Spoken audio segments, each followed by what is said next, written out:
හරි අපි අපේ අනුමාන ප්‍රශ්න පත්‍ර සාකච්ඡාවේ 16 වෙනි ප්‍රශ්න පත්‍රය ඔබ පැය දෙකක් පේපර් එක ලියන්න ඇති. අපි දැන් පේපර් එක ඩිස්කස් කරන්න යන්නේ.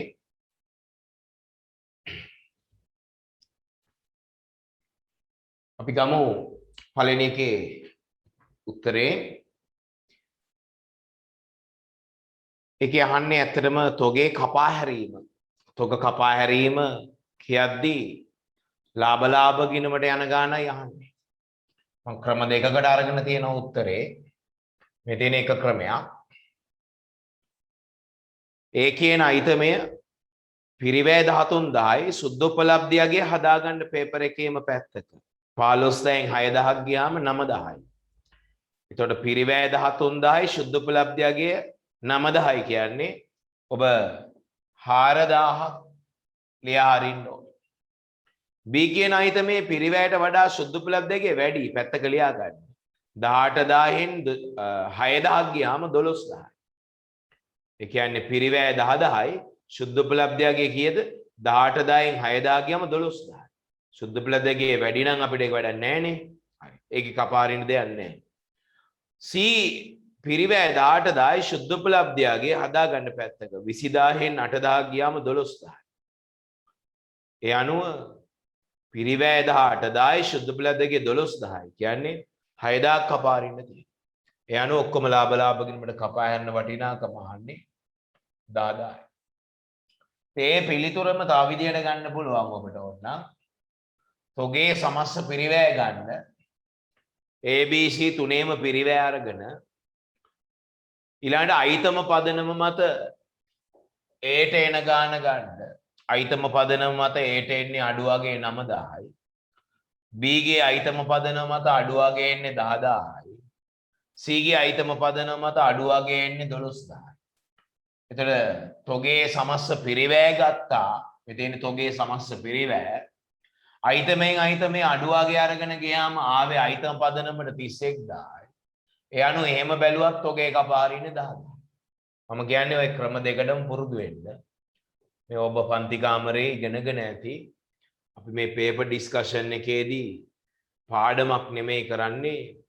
පන්ති කාමරේ ඉගෙනගත් ඒවා ඔබ විභාගයක් ලෙස ලියලා ඒකේ අඩුපාඩු සාකච්ඡා කිරීමක් තමයි කරන්නේ. හොඳයි අපි යමු දෙවෙනි එකේ ආන්සරයකට.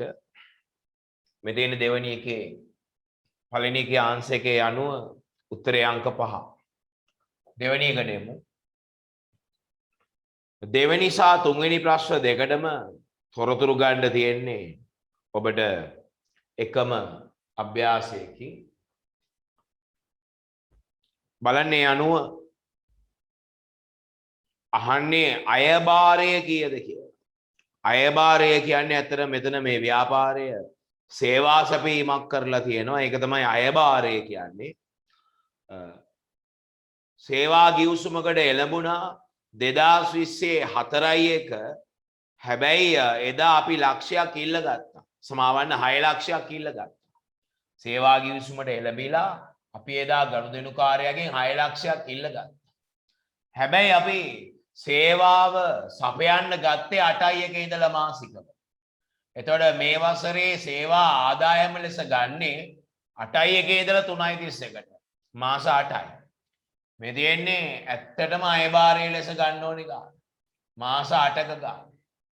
අනිත් මාස 4ම අපිට වගකීමක්, කලින් ලැබීමක්, නොයිපයූ ආදායමක්.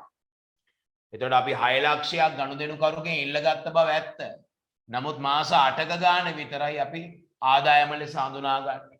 අයභාරය ලෙස හඳුනාගන්නේ. අනිත් මාස 4ේම වටිනාකම, ඒ කියන්නේ ඉතුරු රුපියල් 2 ලක්ෂය වගකීම් වලට යන. ඒකම අහනවා වැටුප් කීයක් දෙන්නේ කියලා. ඒක හරි සරලයි. වැටුප් ගිණුම ගහලා බලන්න වැටුප් කීයක් දෙන්නේ කියලා. මුල උපචිත වැටුප තියෙනවා, අග උපචිත වැටුප තියෙනවා, ගෙව් වැටුප තියෙනවා. එන වැටුප් ගිණුම ගාපුවාම වැටුප් වියදම එනවා 36000. ඒ වගේම අහනවා කුලී ආදායම. කුලී ආදායම කියන්නේ මේක වෙනත් ආදායමක්. ඔබ දන්නවා ඇති අයභාරය කියන්නේ ප්‍රධාන ආදායමට මේ ව්‍යාපාරයේ සේවා සැපීම. කුලී ආදායම වෙනත් ආදායමක්. කුලී ආදායම කීයද කියලා. ඔබට පේනවද අපි 2020 10 එක බිල්ඩින් එක කුලියට දුන්නා. එදා මාස 9ක කුලිය එකපාර ගත්තා. ඒ කියන්නේ රුපියල් 54000ක් අපි ඉල්ලගත්ත මාස 9කට එකපාර. එතකොට 2020 10 එක ඉඳලා මේ වර්ෂයට අයිති වෙන්නේ 3.31 දක්වා මාස 6ක ආදායම විතරයි. අපි 54000ක් ඉල්ලගත්තා එකපාර මාස 9කට. නමුත් මේ වසරේ ආදායම ලෙස ගන්නේ 2020 10 එක ඉඳලා 2021 3.31 දක්වා මාස 6ක වටිනාකම තමයි ආදායම ලෙස ගන්න. ඒ අනුව ආදායම ලෙස ගන්න තියෙන්නේ 36000. ඒ අනුව අංක 2කට උත්තරය අංක 5. අංක 1ටත් 5 අංක 2ටත් 5. අංක 3 අහනවා වගකීම කීයද කියලා. මේ දෙන්නේ වගකීම. ඒක හරි ලේසි. අර අපිට ආපු නොයිපයු ආදායමක් තියෙනවා. අර අයභාරයේ ලෙස අපි 6 ලක්ෂයෙන් 4 ලක්ෂයක් ගත්තා. අනිත් 2 ලක්ෂයේ නොයිපයු ආදායම. ඊට අමතරව උපචිත වැටුප තියෙනවා. කලින් ලැබූ කුලිය තියෙනවා. කලින් ලැබූ කුලිය අපිට මතක ඇති. මෙතන මාස 9න් 6යි ගත්තේ ආදායම ලෙස. අනිත් මාස 3 තමයි මෙතනට එන්නේ. කලින් ලැබූ කුලිය. ඔක්කොම 54000න් 36000ක් මෙතනට ආවා නම් ආදායම අනිත් 18000 මෙතනට එනවා වගකීම. ඒ අනුව මුළු වගකීම 224000. මුළු වගකීම 224000. උත්තරේ අංක 2. උත්තරේ අංක 2. ඒ අනුව 1ට 5 2ටත් 5 3ට උත්තරේ 2. ලකුණු 4 ගානේ යොදන්න.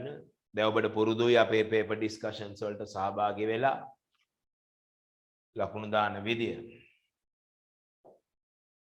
අපි ඊළඟට 4 සහ 5 ප්‍රශ්න වලට අදාළව ඔබ මේ ප්‍රශ්න පත්‍රයේ පැය දෙකක් කළා කියන උපකල්පනය මතයි අපි මේ වැඩේ කරන්නේ. නැත්නම් තේරුම් නැහැ. පැය දෙකක් ප්‍රශ්න පත්‍රය හොඳට කරලා ප්‍රශ්න පත්‍රයත් එක්ක හොඳට හැප්පිලා තමයි මේ පේපර් ඩිස්කෂන් එකට එන්නේ. හොඳයි. ජානක සහ මේනක කියන දෙන්නගේ අපි ජංගම ගිණුම් හැදුවා. හවුල් වේතනය දුන්නා ලක්ෂයයි. හවුල් වේතනය ලක්ෂයයි. ප්‍රාග්ධන පොලිය 10ක් බැලුවාම ලක්ෂ 5ට මෙතනට 50000යි. ලක්ෂ 3ට මෙතනට 30000යි. ඒ වගේම ජානක ලක්ෂ 2ක ණයක් දීලා තියෙනවා. එතකොට ඒකට 5ක පොලියක් මෙතනට එන්න ඕන. හරි? ඒ කියන්නේ 10000. ජානක ලක්ෂ 2ක ණයක් දුන්නා 5ක පොලියක් මෙතන දාන්න 10000. ඒ ගානේ කියනවා සුද්ධ ලාභය ඒගොල්ලෝ 3,80,000 කියලා අරන් තියෙනවා. හැබැයි ඒකේ කිසිම ගැළපිල්ලක් කරලා නැහැ අවුල්කරුවන්ට යන ඔය ණය පොලිවත් මොකක්වත් ගලපලා නැහැ. ඒ අනුව සුද්ධ ලාභය 3,80,000 නෙමෙයි ඇත්තටම ණය පොලිය 10000 අයින් වුණාම 3,70,000. ඊට පස්සේ මෙන්න මේ අවුල් වේතන ප්‍රාර්ථන පොලිය ඔක්කොම අයින් වුණාම ලාභ කොටස් බෙදන්න ඉතුරු වෙන්නේ 90,000. ආයක බෙදන්න 3ට 2 අනුපාතය. ආයි කියන්නම් 3,80,000ක කෙටුම්පත් ලාභයක් තිබුණානේ. අපිට බලන්න ඒක අවශ්‍ය නම් 3,80,000ක කෙටුම්පත් ලාභයක් තිබුණානේ. ඒතර ඒ 3,80,000ෙන් අර ණය පොලිය 10000 අයින් වුණාම මේ තියෙන්නේ 3,70,000 තමයි සැබෑ ලාභය. මේ 3,70,000න් අඩු වෙන්න ඕනේ අර ප්‍රාර්ථන පොලියයි හවුල් වේතනයයි. මේ තියෙන්නේ ප්‍රාර්ථන පොලියයි හවුල් වේතනයයි ඒවා අයින් වෙන්න ඕනේ. මේ තියෙන්නේ ප්‍රාර්ථන පොලිය, මේ තියෙන්නේ හවුල් වේතනය. ඒවා ඔක්කොම අයින් වෙන්න. તો 3,70,000න් මේ ටික අයින් වුණාම 3,70,000න් මේ ටික ඔක්කොම අයින් වුණාම ඉතුරු වෙන්නේ තව 90,000. ආයක ලාභ කොටස් කියලා මෙතන බෙදෙනවා. ලාභ කොටස් 3ට 2 අනුපාතයට බෙදයි. 54යි 36යි. ඒ අනුව දෙන්නගේ ජංගම ගිණුම් ශේෂ කීය දෙන්නේ කියලා අහනවා. උත්තරේ අංක 3. උත්තරේ අංක 3. ඊළඟට අහනවා ජානක හා මේනක ඒ දෙන්නට වර්ෂය තුලදී වේතන වලින් අඩක් ගෙවා ඇතනම්. එතකොට අඩක් කියන්නේ 50,000 ගෙවලා නම් හිමිකම කීයද කියලා. මේ දෙන උත්තරේ හරි ලේසි. හිමිකම කීයද කියලා අහන්නේ. ඒ අනුව ප්‍රාග්ධන ගිණුම් දෙන්නගේ 5 ලක්ෂයයි 3 ලක්ෂයයි 8 ලක්ෂයයි. ජංගම ගිණුම් දෙන්නගේ තියෙනවා 2,14,000යි 1,66,000යි. අර ගෙව් වේතන ගෙව්වනේ අපි වේතන වලින් අඩක් දෙන්නට 50,000. ඒක අඩු වුණාම ජංගම ගිණුම් වල හිටින්නේ 2,80,000. මේ දෙන්නගේ ප්‍රාග්ධන ගිණුම් මේ දෙන්නගේ ජංගම ගිණුම්. අර ගෙවපු වේතන අඩක් ගෙව්වනේ 50,000 අඩු වෙන්න. මේ දෙන්නේ ජංගම ගිණුම් ශේෂනේ. මේ දෙන්නේ ජංගම ගිණුම් ශේෂ ඉස්සලා ආපු පිළිතුර. ඒකෙන් ඒ ජංගම ගිණුම් ශේෂ වලින් වේතන අයින් වෙන්න ඕනේ. අවුරුද්දේ වේතනෙන් අඩක් ගෙවුවා කියන්නේ 50,000 ගෙවුවා. ඒ අනුව මේ දෙන්නේ ඒ දෙන්නගේ ජංගම ගිණුම් ශේෂ ප්‍රාග්ධන ගිණුම් ශේෂ. ඒ අනුව හිමිකම 1,080යි. හිමිකම 1,080යි. පස්වෙනි එකට පිළිතුර කීයද? අංක 5. පස්වෙනි එකට පිළිතුර 5. ඊළඟට අංක 6ට යමු. අංක 6 බදාලා කීර්ති නාමය දෙනවා 6 ලක්ෂයක්. ආන්නේ සුද්ධ බලපෑම. එතකොට මේ මැද අවුල්කාරයා තමයි ඉවත් වෙලා යන්නේ. මැද අවුල්කාරයා ඉවත් වෙලා යන්නේ. අන්න එතන පොඩි මාක්කයක් දාගන්න ළමයි ගොඩක් වරද්දනවා. ගොඩක් වෙලාවට ඉවත් වෙලා යන අවුල්කාරයා වරද්ද ගන්නවා. මේ මැද අවුල්කාරයා ඉවත් යන්නේ. මාක්කයක් දාගන්න. ඒ අනුව නවානුපාතයට හර කරද්දි මෙන්න මේ දෙන්නටයි හර වෙන්නේ. නවානුපාතය. කො නවානුපාතය 3:2යි. හරි කීර්ති නාමයේ නවානුපාතයට හර කරනවා. කීර්ති නාමයේ පැරණි අනුපාතයට බැර කරනවා. ඒතර සුද්ධ පිළිතුරයි අහන්නේ. මෙදින සුද්ධ පිළිතුර. අහන්නේ සචීගේ සහ ආශාගේ ප්‍රාග්ධන ගිණුම් වලට ඇති වෙන සුද්ධ බලපෑම. සචීගේ මේ පැත්තට පේනවා ඇති 360ක් ගිහිල්ලා 3,60,000. මේ පැත්තට 3,00,000යි කියලා තියෙනවා. ඒ කියන්නේ 60,000ක් අඩු වෙනවා. ආශාගේ මේ පැත්තට 2,40,000ක් ගිහිල්ලා. හැබැයි බැල පැත්තට කියලා තියෙන්නේ ලක්ෂයයි. ඒතර ආශාගේ 1,40,000ක් අඩු වෙනවා. ඒ අනුව පිළිතුර අංකය 4. 6ට 4. අපි මු 7 වෙනි ප්‍රශ්නෙට. මෙතන 7 වෙනි ප්‍රශ්නේ ඉඩමේ පිරිවැය ගත්ත ආකාරය. උත්තරේ එන්නේ 57,90,000. උත්තරේ 4. උත්තරේ 4. 57,90,000. බලන්න එතන ඉඩමේ පිරිවැය යහන්න. ඒතර අපි කරන ඉදිකිරීම මේට අදාළ නැහැ. නෝට් කරගන්න ඒ කාරණාව. ඉඩමේ පිරිවැය අහන්න. ඒතර අපි ඉඩම තුල සේවකයන්ට නැවතිලා ඉන්න කාමරයක් හැදුවා. ඒක අදාළ නැහැ නේ ඉඩමේ පිරිවැය. වාර්ෂිකව නඩත්තු කොහොමත් ගන්නෙ නැහැ. තාප්පය බඳිනවා කියන්නේත් ඉදිකිරීමක්. දැන් ඉඩමේ පිරිවැයනේ අහන්න. ඉඩම ගෑනුම් මිල ගන්න පුළුවන්. ඉඩම ගෑනුම් මිල ගන්න පුළුවන්. ඉඩම සදාගේ මුද්දර ගාසු නීති ගාසු ඒවා හරි. ඒව ගන්න පුළුවන්. ඉඩමේ තිබිලා බිල්ඩින් කෑල්ලක් කඩලා අයින් කරන්න උනා ඒක ගන්න පුළුවන්. ඒ කියන්නේ ඉඩම පාවිච්චියට සුදුසු මට්ටමට ගන්න අපි දරන ඔක්කොම ගන්න. තව එකක් අපි දරුවා ඉඩම සකස් කරගත්තා. හරි ඒ අනුව 5,850 58,50,000. හැබැයි අර අයින් කරපු බිල්ඩින් කෑල්ලේ තියෙන ගල් ගෙඩි ටික විකුණලා අපිට 60,000ක් හම්බෙනවනේ. ඒතර ඒක පිරිවැයෙන් අඩු වෙනවා. ඒ අනුව ඉඩමේ පිරිවැය එන්නේ 57,90,000. උත්තරේ අංක 4. 8 වෙනි ප්‍රශ්නේ. ඒකට කටු වැඩ මුකුත් නැහැ. 8 වෙනි ප්‍රශ්නෙට පිළිතුර අංක 1. මූල්‍ය කටයුතු කිව්වාම ලාභාංශ ගෙවීම ගන්න පුළුවන්. ඔයගොල්ලෝ අහලා තියෙනවා පොලි ගෙවීම මූල්‍ය කටයුතු වලටත් අයිති මේයුම් කටයුතු වල පෙන්වන්න පුළුවන්. ඒ නිසා පොලි ගෙවීමත් එක අතකට මූල්‍ය කටයුතු වලට දාන්න පුළුවන්. සමහර අය පොලි ගෙවීම මේයුම් කටයුතු වල දාන දෙකම හරි. ඒ නිසා පොලි ගෙවීමත් මෙතනට ගන්න පුළුවන්. කොටස් ඉක්ුත් කිරීම හා සම්බන්ධ වේදනුත් ගන්න පුළුවන්. ඒ අනුව උත්තරේ අංක 1. 8ට උත්තරේ 1. අපි යමු 9ට. නයිමියෙකුට ගෙවිය යුතු ශේෂය පිය වූ විට සමාගමක ජංගම අනුපාතය හා ශනික අනුපාතයට ඇති වෙන බලපෑම. ඒක ගොඩක් අය වැරදියට තේරුම් ගන්නවා.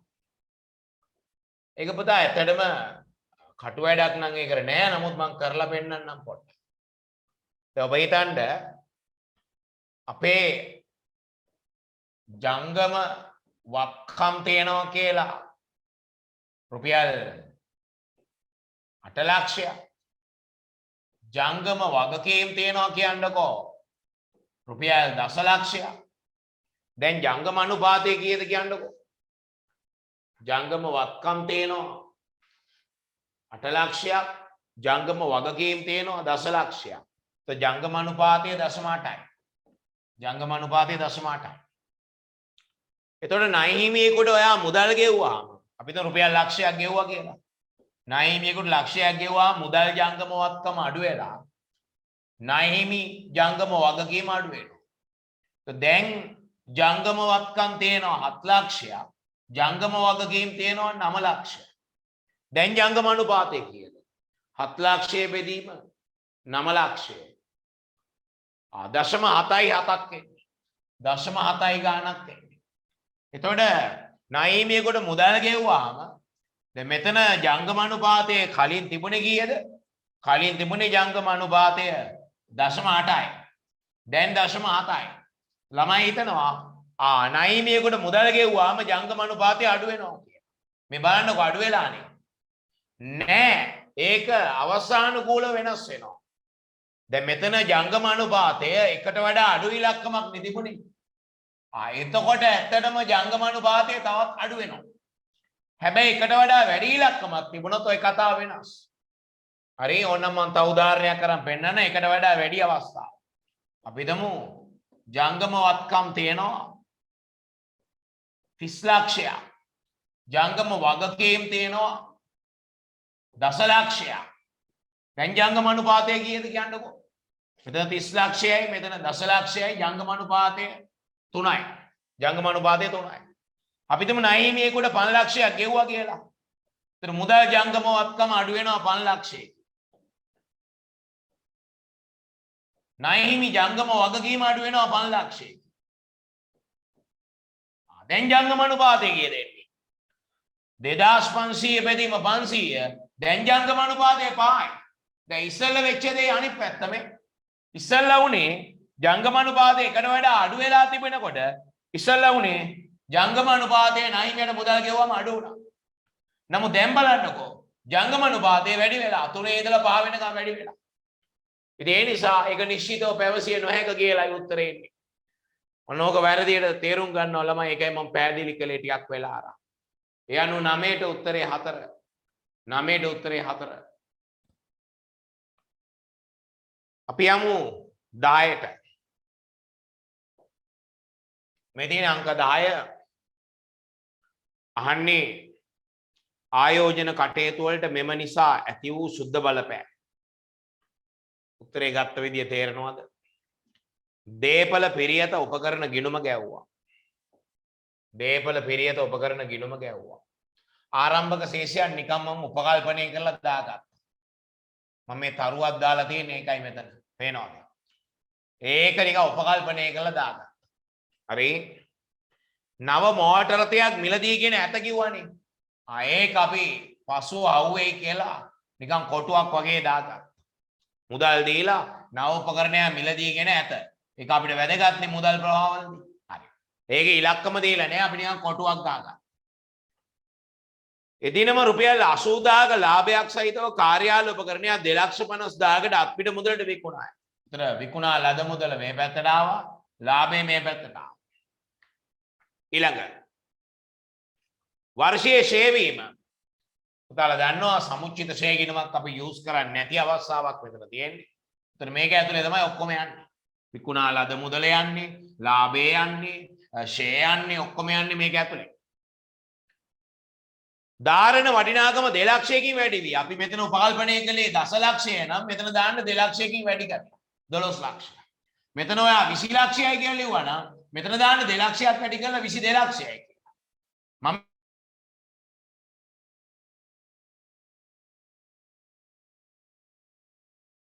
ලිව්වා කි මෙතන ඕන ගානක් ලියන්න. ඒක 2 ලක්ෂයකින් තව එකතු කරලා මෙතන ලියන්න. ඒකයි කියන්නේ ධාරණගේ 2 ලක්ෂයකින් ඊළ ගොස. ඒ අනුව මේ ගිණුමේ අන්තිමට වෙනස එනවා මෙන්න මෙතන. අර නව මෝර්තයේ මිලදී ගැනීමට අපි 4,10,000ක් යොදවනවා. ඒක ආයෝජන කටයුත්ත. මෙතන උපකරණයේ විකුණා ලද මුදලක් තියෙනවා. ඒකත් ආයෝජන කටයුත්ත. ඒ අනුව මේ දෙන ශුද්ධ පිළිතුර. ආයෝජන කටයුතු නිසා මුදල් ගලා යාමක් වෙලා තියෙනවා 1,60,000ක්. උත්තරේ අංක 2. 10ට උත්තරේ අංක 2. 10ට උත්තරේ අංක 2. 11 වෙනි එක ආන්නේ අසම්භාව්‍ය වගකීම් ලෙස අපි පාත කුමන දෑ එළිදරව් කරනවාද කියලා. බලන්න මූල්‍ය ආයතනයකින් ලබාගත් ණය මුදල නෑ ඒක අසම්භාව්‍ය වගකීමක් නෙමෙයි ඒක සාමාන්‍ය වගකීමක්. කැපිටල් B ආයතනයකට එරෙහිව නොවිසඳුණු නඩුවක් අන්න අසම්භාව්‍ය වගකීමක්. ඒක අසම්භාව්‍ය වගකීමක් කැපිටල් B. කැපිටල් C වෙනත් ආයතනයක් ලබාගත් ණයක් සඳහා අපකරුවෙකු වීමට ඇති කරගත් එකඟතාවය. හරි මේ මිනිස්සයා ණය නොගෙවුවොත් අපිට ගෙවන්න වෙනවා අසම්භාව්‍ය වගකීමක්. අසම්භාව්‍ය වගකීමක්. කැපිටල් B C දෙකම අසම්භාව්‍ය වගකීමක්.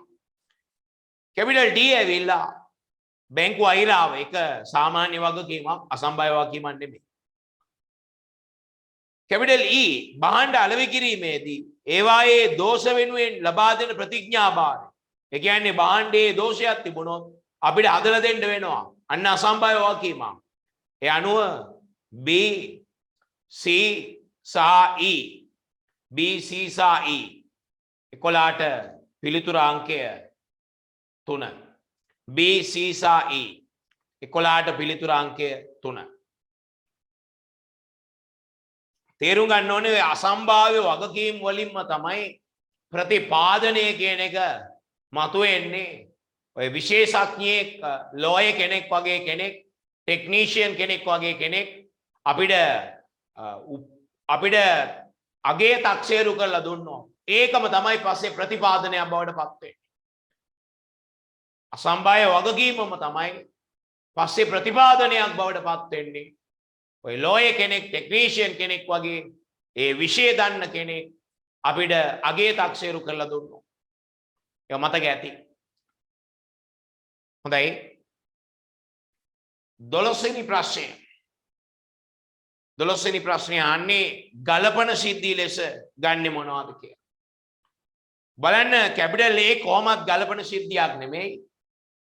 කැපිටල් B වසර අග හිටපු ණය ගැතියා දවස් කීපයකට පස්සේ බංකොලොත් වෙනවා. අන්න ඒක අපි කොහොමත් වර්ෂ අවසානයේ ගලපනවා. කැපිටල් A ගලපන්නේ නැහැ. C ගලපන්නේත් නැහැ. B ගලපනවා. D බලන්න. උසාවි තීන්දුවට අනුව වර්ෂ අවසානයේ පැවති නඩුව දවස් කීපයකට පස්සේ අපි පෙරදිලා නඩුවට අදාළව ගාණක් ගෙවන්න ඕනේ කියලා තහවුරු වෙනවා. ඉතින් වර්ෂ අවසානයේ තිබුණු නඩුව දවස් කීපයකට පස්සේ නඩුව පෙරදිලා අපි ගාණක් ගෙවන්න ඕනේ කියලා තහවුරු වෙනවා. අන්න ගලපන සිද්ධිය. ඒ අනුව A ගලපන්නේ C ගලපන්නේ B ගලපනවා D ගලපනවා. ඒ වගේම කැපිටල් E බලන්න. වාර්තා කරන දිනේ පැවති යල්පැන ගිය තොගයක් පිරිවැයට වඩා අඩු මිලකට විකුණනවා. අවුරුදු අවසානයේ පැවති තොගයක් දවස් කීපයකට පස්සේ අඩු මිලකට වික්කොත් අන්න ඒක අපි ගලපනවා. මේ අනුව B D සහ E උත්තරේ අංක 2. B D සහ E උත්තරේ අංක 2 ගලපන සිද්ධි. හොඳයි දැන් අපි එමු 13 වෙනි එකට. ගොඩනැගිල්ලක අපේක්ෂිත ඵලදායී ජීවකාලය කියලා කියන්නේ ගිණුම් කරන ඇස්තමේන්තුවක්. ඒ අනුව ගිණුම් කරන ඇස්තමේන්තුවක් වෙනස් වුණාම LKS 8ට අනුව මේ වසරේ ඉඳලා ඉදිරියට යන්න ඕනේ නව ඇස්තමේන්තුවට අනුව. උත්තරේ අංක 1. උත්තරේ අංක 1. 13ට 1. 14 වෙනි ප්‍රශ්නෙට එමු. 14 වෙනි ප්‍රශ්නේ ගනුදෙනුවේ දිත්තසටහන දන්නවද පුතේ? 14 වෙනි ප්‍රශ්නේ ගනුදෙනු තියෙනවා දෙකක්. එකක් තමයි රුපියල් දසලක්ෂ 12,50,000ක ඉඩම දසලක්ෂයට ප්‍රත්‍යානය කළා. ඒතර ඒකෙදි ඉස්සරහන දන්නවද? 12,50,000 ඉඩම දසලක්ෂයකට ප්‍රත්‍යානය කළාම ලාභ ගිණුමට හර 2,50,000 ඉඩම් බැර 2,50,000. ඒක දන්නවනේ. ඊට පස්සේ ඒ දසලක්ෂයේ ඉඩම පස්සේ ආයෙ ප්‍රත්‍යානය කරනවා 13 ලක්ෂය. ඉඩම වැඩි වෙනවා 3 ලක්ෂය. ඉඩම් වැඩි වෙනවා 3 ලක්ෂය. ඉඩම් අර 3 ලක්ෂයයි. හැබැයි ප්‍රත්‍යාගන සංචිත ගිණුම බැර කරන්න බෑ 3 ලක්ෂය. අර කලින් අවුරුද්දේ 2,50,000 හිලව් කරගන්න ඕනේ. ඒ අනුව ලාභ බැර 2,50,000යි ප්‍රත්‍යාගන සංචිත ගිණුමට ඒ කියන්නේ වෙනත් විස්තීර්ණ ආදායම් වලට යන්නේ 50,000යි.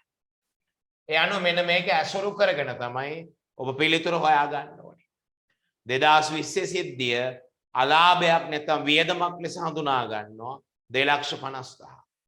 2021 සිද්ධියේ 3 ලක්ෂය දෙකට කැඩෙනවා. මේ තියෙන 3 ලක්ෂය දෙකට කැඩිලා මේක ආදායමක් ලෙස හඳුනා ගන්නවා. මේක සංචිතයක් ලෙස හඳුනා ගන්නවා. ඒ අනුව උත්තරේ අංක 5. 14ට උත්තරේ අංක 5. 15 වෙනි එක පොඩ්ඩක් බලමු. පිරිවැය ලාභ පරිමා විශ්ලේෂණය. ඒ කියන්නේ ආන්තික පිරිවැයකරණයේ පාඩම. සිලබස් එකේ 15 වෙනි පාඩම. ඒකේ කියන විදියට කැපිටල් A. ඒකකයක විකුණුම් මිල අඩුවීම. කල්පනා කරන්න ඒකකයක විකුණුම් මිල අඩු වුණාම අපිට හොඳද නරකද? නරකයි. එහෙනම් සමච්ඡේදන ලක්ෂය තව එහාට යනවා. නේද? අපිට නරකක් වෙනකොට සමච්ඡේදන ලක්ෂය තව එහාට යනවා. ඒ අනුව කැපිටල් A නිවැරදි ප්‍රකාශය. කැපිටල් B දායක විකුණුම් අනුපාතයේ වැඩිවීම. දායක විකුණුම් අනුපාතය වැඩි වෙනවා කියන්නේ දායකයේ වැඩි වෙන්න අපිට හොඳයි. දායක විකුණුම් අනුපාතය වැඩි වෙනවා කියලා කියන්නේ අපිට හොඳයි. ඒ සමච්ඡේදන ලක්ෂය මෙහාට එනවා. හරි ඒ අනුව කැපිටල් B නිවැරදි. කැපිටල් C සුරක්ෂිතාන්තිකයේ ප්‍රමාණය ඒකකයක දායකයෙන් ගුණ කරලා තමයි අපි කොහොමත් ලාභය හොයන්නේ. සුරක්ෂිතාන්තිකයේ ප්‍රමාණය වැඩි කිරීම ඒකකයක දායකය. එහෙමනේ කොහොමත් ලාභය හොයන්නේ. ඒ අනුව කැපිටල් A B C තුනම නිවැරදි. Capital D ඒකකයක විචල්්‍ය පිරිවැය වැඩිවීම. පුතේ විචල්්‍ය පිරිවැය වැඩිවීම කියන එක අපිට හොඳ නෑනේ. විචල්්‍ය පිරිවැය වැඩි වෙන එක අපිට හොඳ නෑ.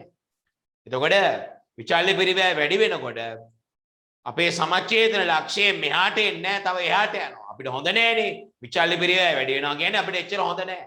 ඒතර ලාභ සමච්ඡේදන ලක්ෂය තව එහාට යනවා. කැපිටල් D යා කියන විදිහට ලාභ සමච්ඡේද ලක්ෂය මෙහාට එනවලු. නෑ ඒක වැරදි ප්‍රකාශයක්. විචල්්‍ය පිරිවැය වැඩි වෙනවා කියන්නේ අපිට හොඳ නෑ. ඒතර ලාභ සමච්ඡේදනයේ තව එහාට යනවා. මෙයා කියන්නේ තව මෙහාට එනවා කියලා. නෑ ඒක වැරදි. ඒ අනුව කැපිටල් A B C උත්තරේ 3. 16 වෙනි එකේ කටු වැඩේ පෙන්නන්න. 16 වෙනි එකේ ආර්ථික ඇණුම් ප්‍රමාණය ඉස්සලාම ඔබ හොයාගත්තා සූත්‍රයට දාලා. එතකොට එන්නේ 2D CO බෙදීම CH වර්ගමූලය. ඒ අනුව එන්නේ 10 වර්ගමූලය CI කියලා. ආර්ථික ඇණුම් ප්‍රමාණය CI. මේ දෙක කියන එක ඔබ දන්නවා නියතයක්. D කියන්නේ වාර්ෂික ඉල්ලුම. CO ඇවිල්ලා 250යි ඇණුමක පිරිවැය. CH රුපියල් 400යි ඒකකයක් නිසා අපි රඳවා ගන්න ඒකකයක් රඳවා ගන්න යන පිරිවැය. ඒකකයක් නිසා අහිමි වන පොලිය වගේ එකක්. ඒ අනුව රුපියල් 4000න් 10%ක් 400යි ඒකකයක් රඳවා ගැනීමේ පිරිවැය. ඒ අනුව EOQ එනවා සූත්‍රයට දාපුවාම 10 වර්ගමූලය 100යි කියලා. එතනම අහනවා මුළු එනෝම් පිරිවැය. ඉතින් අවුරුද්දටම 8000ක් ඕනේ. අපි 100 නම් ගේන්නේ. අපිට 80 පාරක් කඩේ යන්න වෙනවා. අපිට 80 පාරක් ඇනෝම් කරන්න වෙනවා. මෙන්න මේක ලියා ගන්න. අවුරුද්දටම ඕනේ 8000යි. අවුරුද්දටම ඕනේ 8000යි. අපි 100 ගේන්න තමයි ලෑස්තිය. ඒ කියන්නේ 80 පාරක් අපිට ඇනෝම් කරන්න වෙනවා. එතකොට එක ඇනෝමකට රුපියල් 250 ගන්න. 80 පාරකට රුපියල් 20000ක් යනවා මුළු ඇනෝම් පිරිවැය. මුළු ඇනෝම් පිරිවැය රුපියල් 20000ක් යනවා. ඒ අනුව උත්තරේ අංක 1. උත්තරේ අංක 1. 17 වෙනි ප්‍රශ්නේ වගේම අපි මේ ටිකේම පේපර්ස් වල කළා දිගටම. ඉස්ලාම ප්‍රාථමික පිරිවැය අහන්නේ. ප්‍රාථමික පිරිවැය අපි ගන්න දන්නවා. අමුද්‍රව්‍ය ගෑනුම් දීලා තියෙනවා. අමුද්‍රව්‍ය තෝගේ අඩුවීමක් කිව්ව නිසා එකතු කළා. අමුද්‍රව්‍ය ගෑනුම් වලට අමුද්‍රව්‍ය තෝගේ මේ තියෙන අමුද්‍රව්‍ය ගෑනුම් වලට අමුද්‍රව්‍ය තෝගේ අඩුවීමක් කිව්ව නිසා එකතු කළා. ඒ අනුව මේන්නේ පරිභෝජනය කළ ද්‍රව්‍ය පිරිවැය. ඉඩ ඍජු ශ්‍රමයේ නැත්තම් ඍජු වැටුප දීලා තියෙනවා. ඒ අනුව ප්‍රාථමික පිරිවැය 6,50,000. ඊට අපි කම්මල් පොදුකාරී පිරිවැය පෙන්නවා. ඒ අනුව එනවා දශලක්ෂයක්. නොනිමි ගලපන්න ඕනේ අන්තිම අඩිය. නොනිමි තොගේ වැඩිවීමක් කිව්ව නිසා අපි අඩු කරනවා. නොනිමි තොගේ වැඩිවීමක් කිව්ව නිසා අඩු කරනවා. ඒ අනුව මෙන්න මුළු නිෂ්පාදන පිරිවැය. මෙන්න මුළු නිෂ්පාදන පිරිවැය. මුළු නිෂ්පාදන පිරිවැයට නිමි තොගේ ගලපන්න. එවිට එනවා විකුණුම් පිරිවැය. මුළු නිෂ්පාදන පිරිවැයට නිමි තොගේ ගැලපුවාම එනවා විකුණුම් පිරිවැය. මෙතන මුළු නිෂ්පාදන පිරිවැය ඒකට නිමි තොගේ ගලපන්න. ඒ අනුව එනවා විකුණුම් පිරිවැය. උත්තරේ ඊටාම පැහැදිලි. 6,50,000යි ප්‍රාථමික පිරිවැය 8,00,000යි විකුණුම් පිරිවැය. උත්තරේ අංක 5. 18 වෙනි ප්‍රශ්නය ඉස්ලාම අපි වෙළඳගිනුම ගාලා වෙන්ද වගේ අගතොගේ හොයා ගන්න ඕනේ. වෙළඳගිනුම ගාලා මෙන්න අපි අගතොගේ හොයාගත්තා. විකුණුම් දීලා තියෙනවා. දළලාභය අපි ගිය සුමානේ කියා දුන්න හොයන හැටි. බොහොම කලින් පේපර් එකේත් අපිට මුණ ගැහුණා. විකුණුම් මත දළලාභයයි අපි ගන්න ඕනේ. මොකද විකුණුම් නේ දීලා තියෙන්නේ. එයා පිරිවැය මත දළලාභය දීලා තියෙනවා 100න් 20යි කියලා. ඉතින් විකුණුම්නේ අපි ළඟ තියෙන්නේ. විකුණුම් මත ලාභය 120න් 20ක්. කලින් පේපර් එකේත් අපි ඒ ගැන සාකච්ඡා කළා. ඒ අනුව දළලාභය අපි හොයාගත්තා ලේසියෙන්ම. කොහොම අපි ටික ටික මේක උඩට අරන් යනකොට අපිට එනවා අගතොගේ කීයද කියලා. මේ ආරම්භක තොගේ ගැනුම් ආපසු යමු මේ ටික සුළු කරලා අපි මෙතනට එනකන් ආවා. මේ පැත්තෙන් අපි මෙතනට එනකන් ආවා. ඒ අනුව අගතොගේ විනාශ වෙච්ච දවසේ තොගේ 5,00,000යි. ඒකෙන් ලක්ෂයක් බේර ගන්න පුළුවන් වුණා. විනාශ වෙන දවසේ තොගේ 5,00,000යි. ඒකේ ලක්ෂයක් බේර ගන්න පුළුවන් වුණා. ඒ අනුව විනාශ වූ තොගේ 6,00,000යි. විනාශ වූ තොගෙන් 75% රක්ෂණ සමාගම දෙන්නම් කියනවා. එහෙනම් අපිට සුද්ධ වශයෙන් වත්කම් වලට බලපාන්නේ ඉතුරු 125 විතරයි. විනාශ වූ තොගේ 6,00,000න් 75% රක්ෂණ සමාගම දෙන්නම් කියනවා නම් අපිට සුද්ධ වශයෙන් වත්කම් වලට බලපාන්නේ අනිත් ටික විතරයි. ඒ අනුව රුපියල් ලක්ෂයකින් වත්කම් අඩු වෙයි. උත්තරේ අංක 5. උත්තරේ අංක 5. ඊළඟට එමු 19 වෙනි ප්‍රශ්නයටත් කටු වැඩක් තියෙනවා. එහෙනම් දැන් අපි පේපර්ස් වල දිගටම කරපු නිසා ඔබට සරල බවක් දැනෙන්න ඕනේ. හොඳයි 5-4 ක්‍රමයේ මෙතනදී පාදක කරගෙන තියෙන්නේ. අපි විකුණපු ඒකක 8-10 පිරිවැය ගන්නේ උඩම බැච් එකෙන් පටන් ගන්න. උඩම බැච් එකේ විකුණුම් පිරිවැය ගන්න හැටි දන්නවා 5-4 ක්‍රමයේදී. උඩම බැච් එකෙන් පටන් ගන්න. 5-4 ක්‍රමයේදී විකුණුම් පිරිවැය ගන්නකොට උඩම බැච් එකෙන් ගන්න. ඒ අනුව උඩම 1000 රුපියල් 100 ගානේ ලක්ෂයයි. ඊළඟ 5120 ගානේ 6,00,000යි. එතන මෙතන 1000යි මෙතන 5000යි කියන්නේ තව අඩුයි 2000යි. තව අඩු 2000යි. ඒ 2000 ඊළඟ බැච් එකෙන් ගන්න 140. ඒ අනුව මේ තියෙන්නේ විකුණුම් පිරිවැය. හරිම සරල ප්‍රශ්නයක්. මේ වගේ පේපර්ස් දැන් ගොඩාක් කරද්දී ඔබට කොහොමත් මේවා පාස් වෙනවා. ඊට අමතරව පන්ති කාමරයේ මේවා ඉගෙනගෙනත් තියෙනවා. මේක ඔබ ඉගෙන ගන්න කොහොමත් පන්ති කාමරයේ ද්‍රව්‍ය පිරිවැය පාඩම කරනකොට. ඒ කියන්නේ මැනේජ්මන්ට් accounting වල. හොඳයි අගතොගේ පිරිවැය ඇත්තටම අගතොගේ ඉතුරුනේ 1000. අගතොගේ ඉතුරුනේ 1000යි. ඒතර 5-4 ක්‍රමයේදී යටම පිරිවැයනේ ගන්නේ. ඒතර එනවා 1,40,000. හැබැයි සුද්ධ උපලබ්ධියගේ බැලුවාම ඒක ඊට වඩා අඩුයි. එහෙනම් අපි මූල්‍ය තත්ත්ව ප්‍රකාශනයේ පෙන්වන්න ඕනේ මෙන්න මේ පිරිවැය නෙමෙයි මෙන්න මේ සුද්ධ උපලබ්ධිය. මොකද ඉතුරු වුණා අපිට ඒකක 1000. ඉතුරු වුණා ඒකක 1000. ඒක පැහැදිලි නේද? උඩම තිබුණු 18 තව 5000ක් අරගෙන තව 3000ක් ගත්තම 9000 නේ. ඒකේ 8000ක් එක්කම ඉතුරු තොගේ 1000 නේ. ඉතුරු තොගේ 1000යි. ඉතින් 5-4 ක්‍රමයේ යටම පිරිවැයනේ ගන්නෙ. එතකොට අග තොගේ පිරිවැයන්නේ 1,40,000. හැබැයි සුද්ධ උපලබ්ධියගේ රුපියල් 120 ගානෙනේ. එහෙනම් සුද්ධ උපලබ්ධියගේ 1,20,000. ඉතින් පිරිවැයට වඩා සුද්ධ උපලබ්ධියගේ අඩු නම් මේ පිරිවැය වැඩක් නැහැ නේ අපිට. මූල්‍ය තත්ත්ව ප්‍රකාශනයේ පෙන්වන්නේ මෙන්න මේ. ඒ අනුව උත්තරේ එන්නේ එක පැත්තකින් ආවා මෙන්න මේ පිළිතුර 9,80,000. අනිත් පැත්තෙන් ආවා මේ පිළිතුර 1,20,000. ඒ අනුව පිළිතුර අංකය 3. 20 වෙනි ප්‍රශ්නේ පාදක කරගෙන තියෙන්නේ ආන්තික පිරිවැය පාඩම. ඔබට කියනවා පවතින විචල්්‍ය පිරිවැය 240යි. ඒතර දායක විකුණුම් අනුපාතය 100න් 40 නම් ඔබ තේරුම් ගන්න ඕනේ කාරණාවක්. දායක විකුණුම් අනුපාතය 100න් 40යි කියලා කියන්නේ විකුණුම් මිලට සාපේක්ෂව විචල්්‍ය පිරිවැය 100න් 60යි කියන එක. ඒ අනුව මෙන්න මේ 240 මෙන්න මේ 240 60ට සමානයි. මේ 240 ඇවිල්ලා විචල්්‍ය පිරිවැය.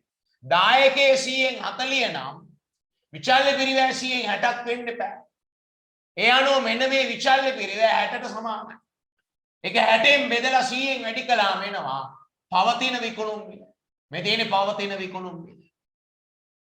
නව විකුණුම් මිල යා කතා කරන්නේ ඇත්තටම මෙතන කතා කරන්නේ අපේ නව විකුණුම් මිලක් ගැන. ඒ නව විකුණුම් මිලේදී ඒගොල්ලොන්ගේ දායක විකුණුම් අනුපාතය 52 දක්වා වර්ධනය වෙනවා. හැබැයි විචල්්‍ය පිරිවැය වෙනසක් වෙන්නේ නැහැ. දායක විකුණුම් අනුපාතයේ දරුවනේ 52ක් වුණොත් දායක විකුණුම් අනුපාතය 52ක් වුණොත් විකුණුම් මිලෙන් විචල්්‍ය පිරිවැය ඉතුරු 48 වෙන්න ඕනේ නේද?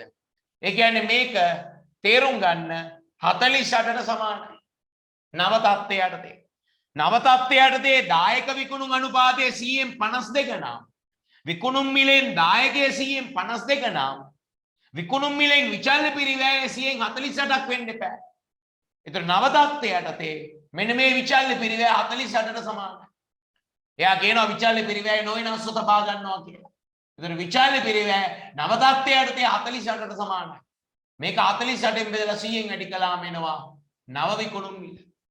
ඇත්තට මේ පැත්ත නෙමෙයි ප්‍රශ්නේ අහන්නේ මෙන්න මේ පැත්ත. නව විකුණුම් මිල.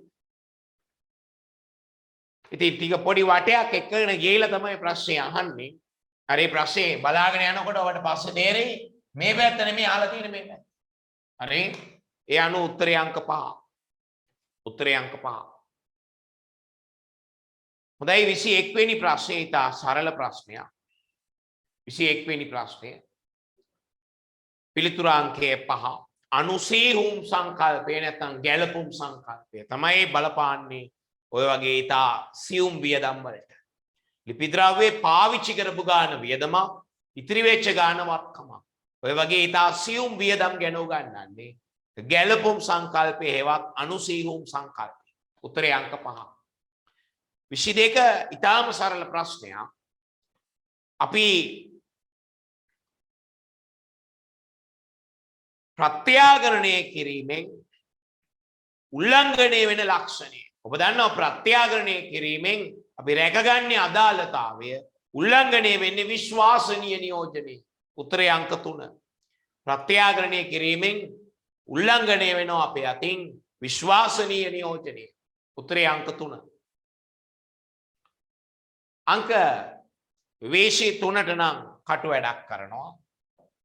බොහොම පාසු ප්‍රශ්නයක්. බැංකු ප්‍රකාශනයේ ශේෂය දීලා අපට මෙතන බැංකු ප්‍රකාශනයේ ශේෂය උපලබ්ධි නෝචෙක් එකතු කරලා ඉදිරිපත් නෝචෙක් අඩු කළාම අපිට එන්නේ මුදල් ගිණුමේ සංශෝධිත ශේෂය හෙවත් මූල්‍ය තත්ත්ව ප්‍රකාශනයේ පෙන්වන මුදල් ශේෂය. ඔබ ඒක සාමාන්‍ය පන්තියේ ඉගෙන ගන්න ඇති. මේක සාමාන්‍යයෙන් ඔබට පන්ති කාමරයේ උගන්වනවා විශේෂයෙන් මේක කෙටි ප්‍රශ්න පත්‍රයේ එන ප්‍රශ්නයක් ලෙස බැංකු ප්‍රකාශනයේ ශේෂය දුන්නම උපලබ්ධි නෝ චෙක් එකතු කරලා ඉදිරිපත් නෝ චෙක් අඩු කළාම අපිට එන්නේ මුදල් ගිණුමේ සංශෝධිත ශේෂය. මුදල් ගිණුමේ සංශෝධිත ශේෂය.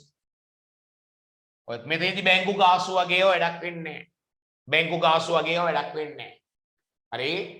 ඔබ මේක ඉගෙනගෙන තියෙනවා පන්ති කාමරය තුල විශේෂයෙන් බැංකු ශිෂ්‍යතුන්වලදී අර කෙටි ප්‍රශ්න පත්‍රයේ එන ප්‍රශ්නයක් ලෙස මේක වෙනම උගන්වනවා. ඒ අනුව උත්තරේ අංක 2. උත්තරේ අංක 2. 23ට උත්තරේ අංක 2. 24 හිතලා කරන්න තියෙන ප්‍රශ්නයක්. සීමා සහිත A පොදු සමාගමට සාපේක්ෂව සීමා සහිත B පොදු සමාගමේ කොටසක ඉපෙීම රුපියල් 10ක් වැඩිලු. මින් අදහස් කරන්නේ මොකක්ද කියලා. පුතාට එනවා උත්තරේ A සමාගමට සාපේක්ෂව B සමාගමේ කොටසක ඉපෙීම. ඉපෙීම කියන්නේ ලාභාංශය නෙමේ ලාභය. කොටසක ඉපෙීම කොටසක ලාභාංශය කියලා දෙකක් තියෙනවා. කොටසක ඉපැයීමේදී අපි බලන්නේ ලාභාංශය නෙමේ ලාභය. ඒ අනුව උත්තරේ එක පාට හිතෙන්නේ 1 කියලා. ඔව් 1 හොඳයි. නමුත් ඊට වඩා හොඳයි 3. 1 හොඳයි ඊට වැඩිය හොඳයි නේද 3 වෙනි උත්තරේ. නිකුත් කළ කොටස් සංඛ්‍යාවට සාපේක්ෂව බැලුවම A සමාගමට වඩා B සමාගමේ ලාභය වැඩි. කොටසක ලාභය කියන එක තමයි කොටසක ඉපැයීම කියන්නේ. කොටසක ලාභාංශය කියන්නේ වෙන එක. ඔබට උගන්වලා ඉවරයි දැන් මේ වෙනකොට කවුරු හැම දරුවෙක්ම ඉගෙනගෙන ඉවරයි මේ වෙනකොට අනුපාත පාඩම සිලබස් එකේ 13 වෙනි පාඩම. ඒකෙදී ඔබ මේක අධ්‍යයනය කරලා ඇති. ඒ අනුව උත්තරේ අංක 3 24ට උත්තරේ අංක 3. 25ට එමු. 25ට එමු. ගිණුම් කරන ප්‍රතිපත්ති තෝරා ගැනීම සම්බන්ධව සහ ඒවා භාවිතා කිරීම සම්බන්ධව ප්‍රමිතාංක 8ට අනුව සත්‍ය දේවල් මොනවද කියලා. කැපිටල් A සත්‍යද බලන්න. ව්‍යාපාරයක් තෝරගත්ත ගිණුම් කරන ප්‍රතිපත්ති වඩාත් විශ්වාසවන්ත හා යෝග්‍ය තොරතුරු ඉදිරිපත් කිරීමේ අරමුණින් වෙනස් කරන්න පුළුවන්. ඔව්. ගිණුම් කරන ප්‍රතිපත්ති ලේසියෙන් වෙනස් කරන්න බෑ. හැබැයි අපිට වඩා යෝග්‍ය තොරතුරු දෙන්න වඩා විශ්වාසවන්ත තොරතුරු දෙන්න අවංක උමනාවක් තියෙනවා නම් අපිට ප්‍රතිපත්ති වෙනස් කරන්න පුළුවන්. කැපිටල් B සත්‍යද බලන්න. ගනුදෙනුවකට අදාළ ගිණුම් කරන ප්‍රතිපත්ති තෝරා ගැනීමේදී සෑම විටම ආයතනයේ කළමනාකාරීත්වය විසින් ඔවුන්ගේ විනිශ්චය භාවිතා කරයි. නෑ සෑම විටම නෙමෙයි.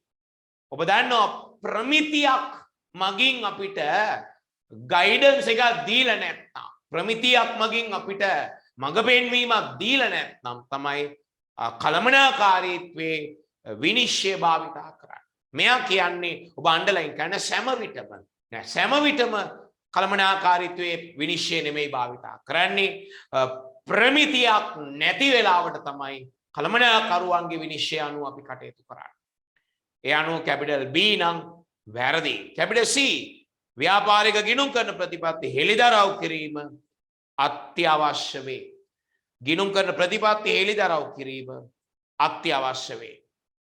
ඔව්. ගිණුම් කරන ප්‍රතිපත්ති අපි හෙළිදරව් කරන්න ඕනේ. ඒක ඇත්ත. හරි අපි 26 වෙනි එකේ උත්තරේ බලමු.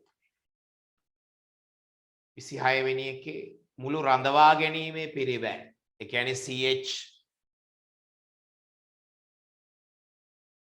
මුළු රඳවා ගැනීමේ පිරිවැය පුතේ කොහොමද අපි ගන්නෙ? මතකද මුළු රඳවා ගැනීමේ පිරිවැය හොයන සූත්‍රය මේ තියෙන. ඒකකයක් රඳවා ගන්න යන පිරිවැය වැඩි කරනවා සාමාන්‍ය තොගේ. සාමාන්‍ය තොගේ කියන්නේ මේ තියෙන අපි ගේන ප්‍රමාණයනේ EOQ. ඒකෙන් භාගයකට තමයි සාමාන්‍ය තොගේ කියලා කියන්නේ. ඒකකයක් රඳවා ගැනීමේ පිරිවැය වැඩි කිරීම සාමාන්‍ය තොගේ. සාමාන්‍ය තොගය කියන්නේ අපි මේ ගේන ප්‍රමාණයෙන් භාගයක්. ඒතර අපි ඔක්කොටම ඉස්සලා ගේන ප්‍රමාණය හොයාගන්න ඕනේ EOQ. ඒ අනුව 26ට පිළිතුර අංකය 4. 25ටත් අපි 4 කිව්වේ 26ටත් 4. තා පොඩ්ඩකින් මම මුළු ලැයිස්තුවම දාන්නම්. ඊළඟ 27ට එමු. 27ට උත්තරේ ගිණුම් කරන ඇසමේන්තු සම්බන්ධයෙන් නිවැරදි ප්‍රකාශ. කැපිටල් A නිවැරදි. අපි ගිණුම් කරන ඇසමේන්තු ගන්නේ උපකල්පනය කරලා. දැන් උදාහරණයක් ලෙස වත්කමක ආයු කාලය වගේ ඒවා අපි උපකල්පනය කරලා තමයි ගන්නෙ. කැපිටල් B ඒවා මූල්‍ය ප්‍රකාශනවල ගුණාත්මක ලක්ෂණ අව탁සේරු කරයි. නෑ එහෙම චෝදනාවක් කරන්න බෑ. දැන් අපි ගත්තොත් එහෙම වත්කමක වෙළඳපළ වටිනාකම ප්‍රත්‍යාගරණාගය අපි පෙන්වන්නේ ගුණාත්මක ලක්ෂණ අව탁සේරු කරන්නේ නෑනේ. ඇත්තටම අදාළතාවය රැකගන්නනේ අපි ඒක කරන්නේ. ඒ නිසා ඒක පිළිගන්න බෑ කැපිටල් B. කැපිටල් A නම් නිවැරදි. කැපිටල් C නිවැරදි. ඔබ දන්නවා ඔබ අහලා තියෙනවා ගිණුම් කරන ඇසමේන්තු වෙනස් වෙනවා නව තත්ත්වයන් සහ නව තොරතුරු අනුව.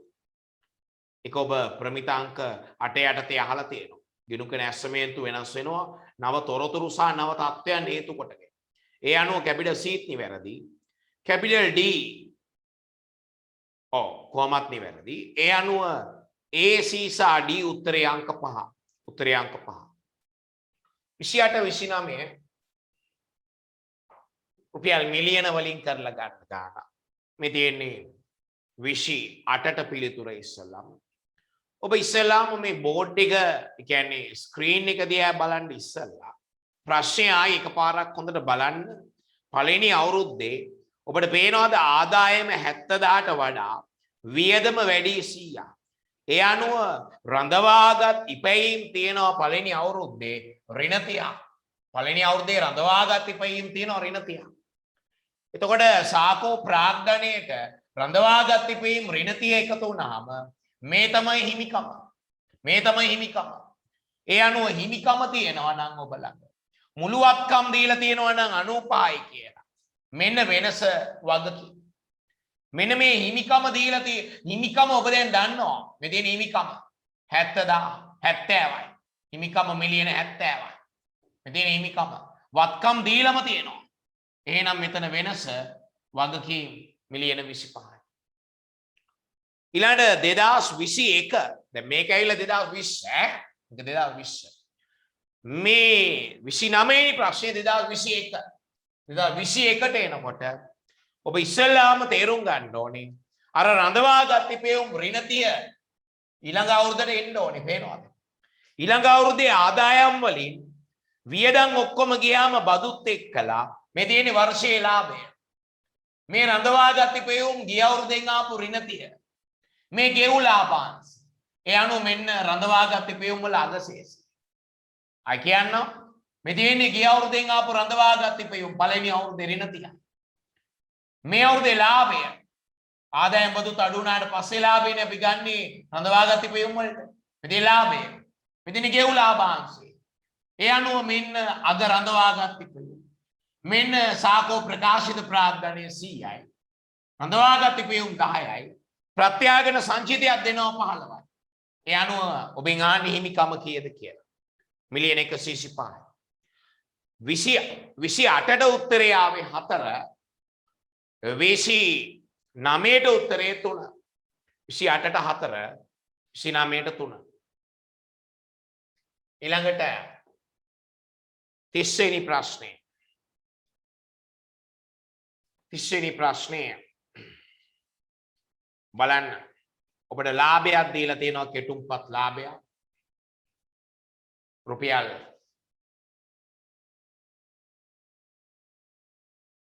කෙටුම්පත් ලාභයක් දීලා තියෙනවා රුපියල් 15 ලක්ෂයක්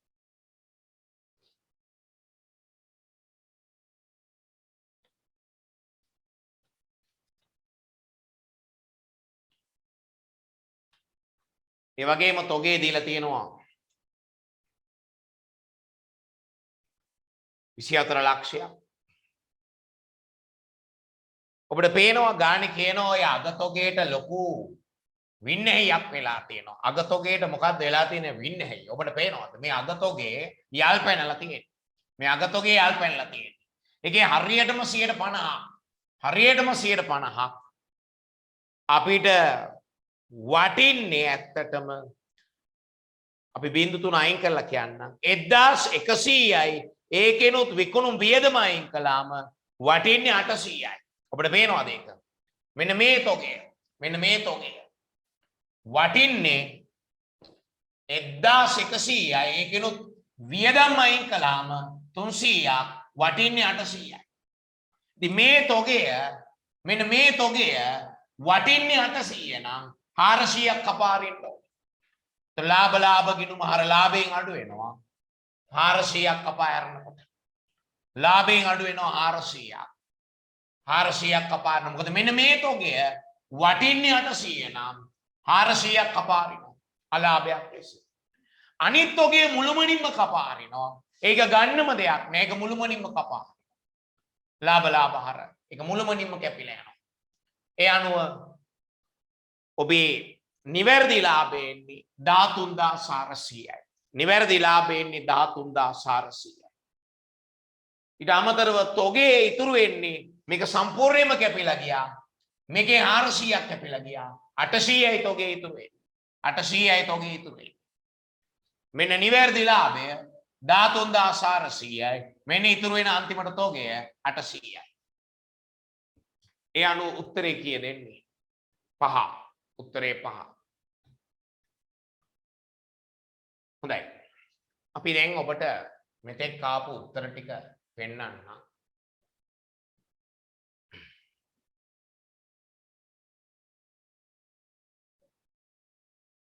මෙතෙක් ආපු උත්තර ටික බලන්න ඔබ හරිද කියලා.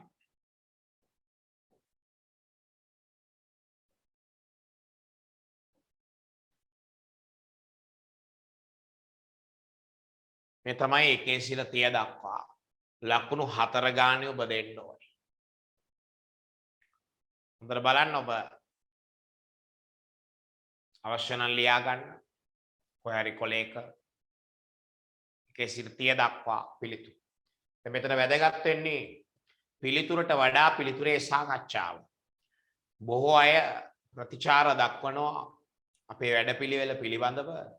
ගොඩක් මේ ළමයි සතුටු වෙන්නේ පිළිතුර ගැන නෙමෙයි පිළිතුර සාකච්ඡා කිරීම පිළිබඳවයි. ඒක අපිටත් ලොකු ශක්තියක් අත්දැකීමක්. පිළිතුර සාකච්ඡා කිරීමේ තියෙන වාසිය අපි දන්නවා. නමුත් ඒක අපි ගොඩාක්ම තහවුරු වුණා ළමයිගේ ප්‍රතිචාරවල.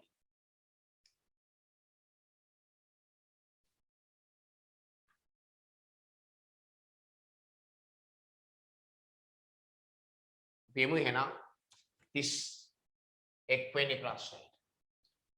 31 වෙනි ප්‍රශ්නේ අහන්නේ ගැනුම් අධ්‍යාචනාපත MRN එක හම්බුණාට පස්සේ තමයි ගැනුම් අංශයක් ඇත්තටම භාණ්ඩ මිලට ගැනීම පිළිබඳ පටිපාටිය පටන් ගන්න. ද්‍රව්‍ය මිලදී ගැනීමේ පටිපාටිය හා සම්බන්ධ පියවර ඔබ මේ කටපාඩම් කරගෙන ඇති. ගැනුම් අංශයේ ඉස්සලාම ප්‍රයිස් කොටේෂන්ස් කෝල් කරනවා. මිල විමසීම් කරනවා. ඊළාට සූටබල් සප්ලයර් කෙනෙක්ව ඒගොල්ලෝ සිලෙක්ට් කර ගන්නවා. සුදුසු සැපයුම් කරුවෙකු තෝරා ගැනීම. ඊළඟට සැපයුම් කාර්යයට අපි PO එකක් නැත්නම් ගැනුම් ඇනෝමක් දෙනවා. සැපයුම් කාර්යයට අපි PO එකක් යවනවා. purchase order එකක් ගැනුම් ඇනෝමක්. ඊළඟ හතරවෙනි පියවර බාර දීමේ තුණ්ඩු ඩිලිවරි නෝට්ස් එක්කලා භාණ්ඩ අපි ළඟට ළඟා වෙනවා. බාර දීමේ තුණ්ඩු හෙවත් delivery notes DN delivery notes එක්කලා භාණ්ඩ ළඟා වෙනවා. ඊළඟට අපේ ගබඩාව විසින් භාණ්ඩ බාර ගන්නවා. භාණ්ඩ ලැබීමේ තුණ්ඩු අපි කියනවා GRN කියලා. භාණ්ඩ ලැබීමේ තුණ්ඩු GRN goods received notes. භාණ්ඩ ලැබීමේ තුණ්ඩු එක භාණ්ඩ ලැබීමේ තුණ්ඩු නිකුත් කරමින් අපි ගබඩාවට භාණ්ඩ බාර ගන්නවා. අන්තිමට අපි ගෙවීම් කරනවා ගෙවීම් වවුචර් එකක් එක්කලා. පේමන්ට් වවුචර් එකත් එක්ක. ඉතින් මේ පියවර ටික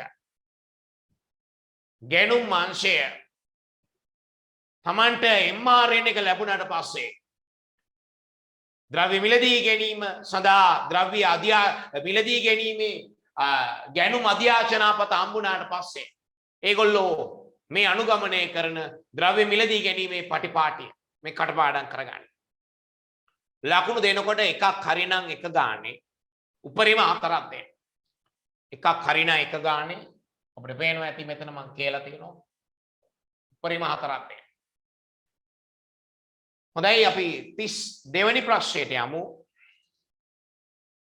මූල්‍ය වාර්තාකරණයේ සංකල්පනාත්මක රාමුවට අනුව මූල්‍ය ප්‍රකාශනවල මූලිකාංග හඳුනා ගැනීමට පදනම් වන නිර්ණායක තුනක් ඔබට මම කලින් ප්‍රශ්න පත්‍ර සාකච්ඡාවකදී කිව්වා. අපි ඒ ගැන සාකච්ඡා කරනවා කියලා ඉදිරියේදී. නිර්ණායක කියලා ඇහුවොත් ක්‍රයිටීරියා කියලා ඇහුවොත් වත්කමක් වේවා වගකීමක් වේවා හිමිකමක් වේවා ආදායමක් වේවා වියදමක් වේවා ඔය මූලිකාංග අපි හඳුනා ගන්න නිර්ණායක තුනක් තියෙනවා. එකක් තමයි නිර්වචනයට අනුකූලද කියලා බලන්න ඕනේ. ඊළඟට ඒ හරහා අදාළ බවින් යුත් තොරතුරු සපයනවද කියලා බලන්න ඕනේ. ඊළඟට ඒක තුල විශ්වාසනීය නියෝජනයක් පවතිනවද කියලා බලන්න ඕනේ. ඔය තමයි වත්කමක් හෝ වගකීමක් හෝ හිමිකමක් හෝ ආදායමක් හෝ වියදමක් මූලිකාංගයක් හඳුනා ගන්න නිර්ණායකයක්. ඔක ඊටාම වැදගත් ප්‍රශ්නයක්. ඔයා විභාගවල තාම අහලා නැති නමුත් අනාගතේ අහන්න පුළුවන් වැදගත් ප්‍රශ්න. හොඳයි ලකුණු දෙනකොට අපි මෙතනට ලකුණු දෙකක් දීලා තියෙනවා. මෙතනට එකයි මෙතනට එකයි. ඊළඟ 33 වෙනි ප්‍රශ්නේ මූල්‍ය වාර්තාකරණයේ සංකල්පනාත්මක රාමුවට අනුව මූල්‍ය ප්‍රකාශනවල මූලිකාංග මනින ප්‍රධාන පදනම් දෙකයි තියෙන්නේ. වත්කමක් හරි වගකීමක් හරි මොකක් හරි මූලිකාංගයක්. අපි මනින පදනම් දෙකයි. එකක් ඓතිහාසික පිරිවැය මත. අනික ප්‍රවර්තනාගේ මත.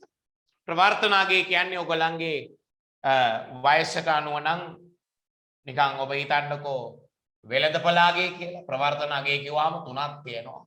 වෙළඳපළාගේ හේවත් සාධාරණගේ ප්‍රයෝජ්‍යගේ ප්‍රවර්තන පිරිවැය කියලා මෙතන තුනක් තියෙනවා. එච්චර දුරට අවශ්‍යත් නැහැ. මේ ටික දැනගත්තත් ඇති. ඉතින් මේහා සම්බන්ධව දැන් ඉදිරියේදී ප්‍රශ්න ආපුවාම මේ පිළිතුර දෙන්න ඕනේ. ඉස්සර මේකට පිළිතුර වෙනස්.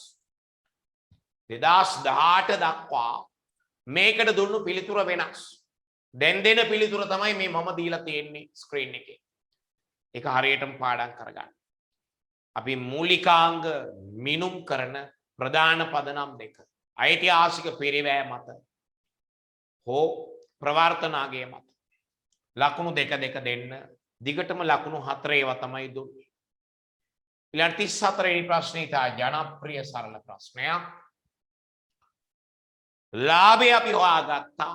ලාභ සමීකරණයෙන් අග වත්කම් හා අග වගකීම් අතර වෙනස අග සුද්ධ වත්කම් 350යි. මුල වත්කම් මුල වගකීම් අතර වෙනස මුල සුද්ධ වත්කම් 250යි. ගැණිලි තියෙනවා අයිතිකාරයා තම දුවගේ පන්ති ගාස්තු ගෙවීම සඳහා රුපියල් 60000ක් අරන් තියෙනවා ගැණිලි. අමතර ප්‍රාග්ධනයක් යොදලා තියෙනවා 1,50,000. මොකද ව්‍යාපාරයේ කල්බදු ණයවාරිකේ අයිතිකාරයා තමයි ගෙවලා තියෙන්නේ. හොඳයි ඒක අමතර ප්‍රාග්ධනය. ඒ අනුව ලාභයට එන්නේ 10000ක් කියලා. 10000ක් කියලා. ඒකට ලකුණු දෙකක් අපි දීලා තියෙනවා. 10000ක් කියලා කිව්වනම් ලාභය ඒකට අපි දීලා තියෙනවා ලකුණු දෙකක්. රඳවාගත් ඉපයුම් කියන්නේ ඔබ දන්නවා ලියා ගන්න මතක නැති අය. රඳවාගත් ඉපයුම් යනු ලාභයේ ඍණ ගැණිලි. තනි ව්‍යාපාරයක නම් ලාභයෙන් ගැණිලි ගියාම ඉතුරු ටික තමයි ව්‍යාපාරයේ රැඳෙන්නේ. මෙතන ව්‍යාපාරයේ රැඳෙන්නේ ඍණ 50000. ඍණ 50. රඳවාගත් ඉපයුම් කියන්නේ තනි ව්‍යාපාරයක ලාභයෙන් ගැණිලි අයින් කළාම වෙන ගාන. ඒ අනුව එන්නේ ඍණ 50000. ඍණ 50. ඉතින් උත්තර ලියනකොට දරුවනේ බිංදු 3ත් එක්ක ලියන්න. මේ 10 කියලා ලියන්න එපා. බිංදු 3ත් එක්ක 10 දා ලියන්නේ උත්තරේ. මේ ඍණ 50 කියලා ලියන්න එපා. උත්තරේ ලියනකොට 50000 ඍණ 50000 කියලා ලියන්න බිංදු 3ත් එක්ක. මම ඒක මීට පෙරත් කියලා තියෙනවා. හොඳයි 35 වෙනි ප්‍රශ්නෙට එමු. සෙල්එෆ්ආර්එස් 15 ගනුදෙනුකරුවන් සමග ගිවිසුම් මගින් ඇතිවන අයභාරය ප්‍රමිතියට අනුව සත්‍ය අසත්‍යතාවය ලියන්න තියෙනවා. කැපිටල් A ගනුදෙනුකරුවෙකු සමග ඇතිවන ගිවිසුමක කාර්ය සාධන බැඳීම් කීපයක් ඇතුළත් විය නොහැක. නෑ කාර්ය සාධන බැඳීම් කියන්නේ අපි වෙන පොරොන්දු. අපි සමහරලාට ගනුදෙනුකාරයට කියනවා හයි කරලා දෙන්නම්, ඩිලිවරි කරලා දෙන්නම්, සර්විස් කරලා දෙන්නම් නේද? ගොඩක් තියෙනවා පොරොන්දු. මෙයා කියනවා එහෙම ගොඩක් තියෙන්න බෑලු. නෑ තියෙන්න පුළුවන්. අසත්‍යයි යා කියන කතාව. කැපිටල් B ව්‍යාපාර ආයතනයක අනිකුත් ආදායම් මෙම ප්‍රමිතියට ඇතුළත් නොවේ. ඒක ඇත්ත. මේ ප්‍රමිතියට අයිති වෙන්නේ ප්‍රධාන ආදායම විතරයි. අනිකුත් ආදායම් ගන්නෙ නෑ. ඒක හරි සත්‍යයි. කැපිටල් C ඒකත් සත්‍යයි. ඒක ගියසුමානෙත් අපි කලින් පේපර් එකෙත් සාකච්ඡා කළා. කැපිටල් D ආයතනයක් විසින් ගිවිසුමක් මත අයභාරය හඳුනාගත යුත්තේ එම ගිවිසුමේ එක් කාර්ය සාධන බැඳීම් කාර්ය සාධන බැඳීම් තෘප්තිමත් වුණාම සම්පූර්ණ වුණාම තමයි අයභාරය හඳුනගන්නේ. ඒකත් සත්‍යයි. ඒ අනුව ලකුණු 1 ගානේ 4ක්. දිගටම අපි ලකුණු 4ක් දීලා තියෙනවා. හොඳයි අපි යමු 36 වෙනි ප්‍රශ්නයට. මෙන්න පිළිතුර. 36 පිළිතුර. ප්‍රතිපාදනයක් කියලා කියන්නේ වටිනාකම හෝ කාලය අවිනිශ්චිත වූ බැඳීමක්. වටිනාකම හෝ කාලය අවිනිශ්චිත. ඔබට මතකද අපිට විරුද්ධව කෙනෙක් නඩුවක් දානවා. අපේ ලෝය කියනවා මේ නඩුව පරදිනවා. දිනේ හරියටම කියන්න බෑ. හැබැයි කවදා හරි මේක පරදිනවා. කවුද කියන්නේ? ලෝය කියනවා. රුපියල් ලක්ෂ 2ක් විතර අපිට ගෙවන්න වෙනවා. අන්න ඒ වගේ කාලය හෝ වටිනාකම අවිනිශ්චිත වූ බැඳීම. ඒක තමයි ප්‍රතිපාදනය.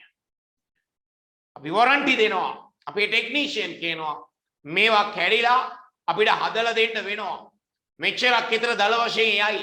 අන්න ඒවා තමයි ප්‍රතිපාදනය. වටිනාකම හෝ කාලය අවිනිශ්චිත බැඳීම.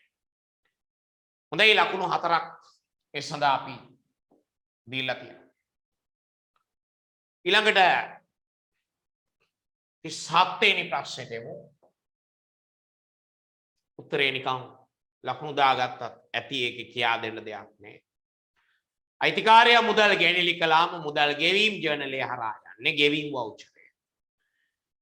ලිපි ද්‍රව්‍ය ආපහු යවුවාම ආපසු යවුම් ජර්නලේ දාන්න බෑ. ඒක පොදු ජර්නලයට යන්නේ. සාමාන්‍ය බඩු ආපසු යවීමක් නෙමෙයි ලිපි ද්‍රව්‍යයි ආපසු යවලා තියෙන්නේ. ඒව දාන්න බෑ ආපසු යවුම් ජර්නලේ. ඒව යන්නේ පොදු ජර්නලයට.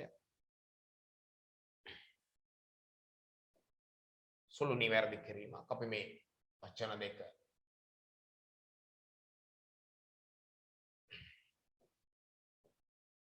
මේ තමයි මූලික පොත. මූලික පොත. ඒ කියන්නේ ජර්නලය. ඒ තමයි ලියවිල්ල.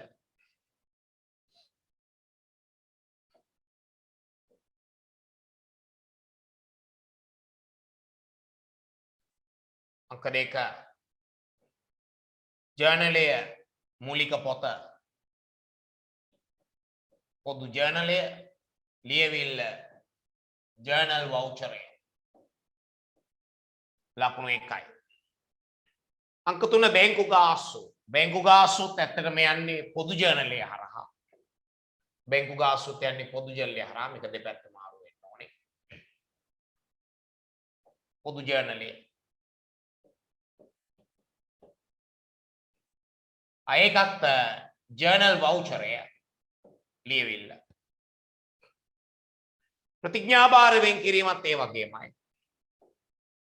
පොදු ජර්නලය ජර්නල් වවුචරය.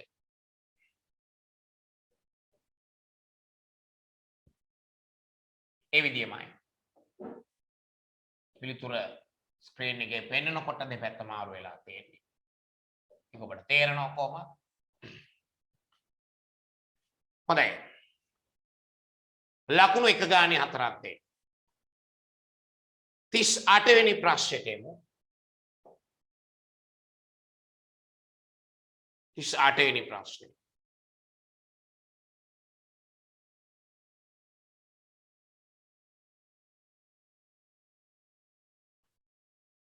ව්‍යාපාර ආයතනයක් 2020 3.31 දිනට ධාරණ වටිනාකම ශූන්‍යව තිබුණා. ඒ කියන්නේ එතනින් එහාට ඒක ෂේ වෙන්නේ නැහැ. මේ මෝටර රථය අපි දවස් මාස ගානකට පස්සේ වික්ක 1,50,000. ඔබ දන්නවා ධාරණාගේ ශූන්‍ය වෙච්ච එක 1,50,000ට වික්කොත් ඉවත් කිරීමේ ගිණුමෙන් අනිවාර්යයෙන්ම එන්නේ ලාභය 1,50,000 කියලා. ඉවත් කිරීමේ ගිණුමෙන් අනිවාර්යයෙන්ම ලාභයක් එනවා 1,50,000. මොකද ධාරණාගේයි විකුණන මිලයි අතර වෙනස තමයි ලාභය හෝ අලාභය කියලා කියන්නේ. ඒතර අලුතෙන් ගත්ත වාහනේ විතරයි ෂේ වෙන්නේ. මේ දිනේ අලුතෙන් ගත්ත වාහනේ ගත්ත දිනේ 2029යි තියෙන්නේ. તો ෂේ වෙනවා 2021 3.31 කියන අවසන් වර්ෂයේ මාස 6යි ෂේ වෙන්නේ. මාස 6යි ෂේ වෙන්නේ. ඒ අනුව අලුතෙන් ගත්ත වාහනේ මාස 6ක් ෂේ වෙනවා 25000යි. පළවෙනි තිත්පේලියට රුපියල් 25000ක් එන්න ඕනේ ලකුණු දෙකයි. මෙතන පළවෙනි තිත්පේලියට උත්තරේ. දෙවෙනි තිත්පේලිය රුපියල් 1,50,000 ලිව්වනම් ලකුණු දෙකයි. ඊළඟට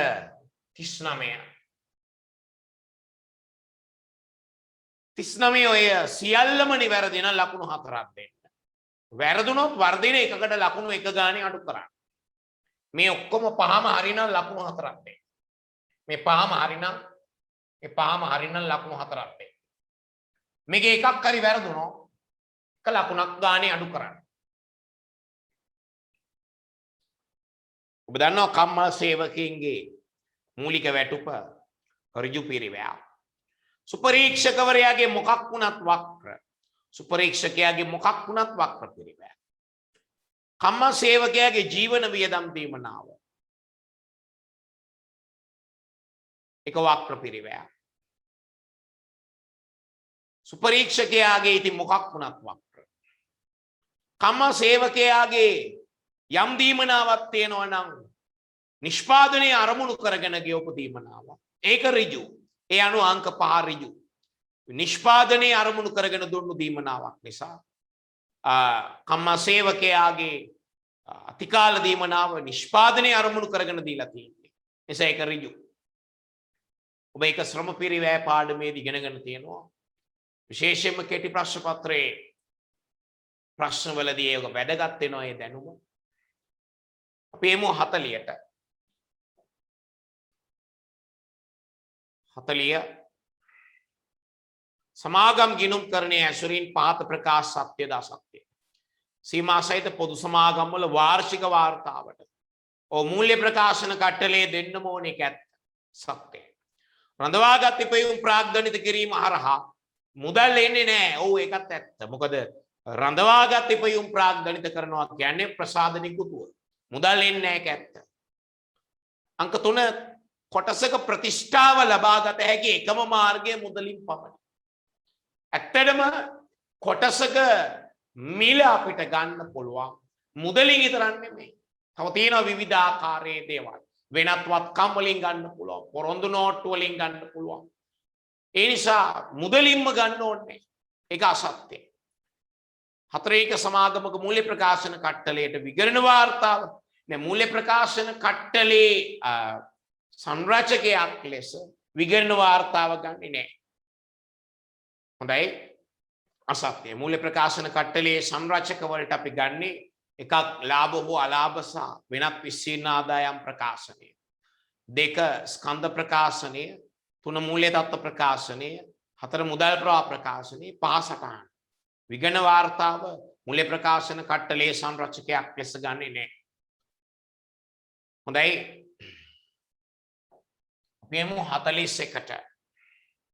41ට. දල ලාභ අනුපාතයේ සුද්ධ ලාභ අනුපාතයේ ලකුණු 2 ගන්න. මේකට ලකුණු දෙම්මද 1 ගන්න. මේකට 1 ගන්න. මේකට ලකුණු 2 ඒවා 2ක් දෙන්න 4ක්. දල ලාභ අනුපාතය. සුද්ධ ලාභ අනුපාතය. ඔක්කොටම කලින් මේ වගේ නිකන් දල වශයෙන් කටු වැඩක් කරගත්තාම මේ අහන ප්‍රශ්න වලට පිළිතුරු ගන්න ලේසි.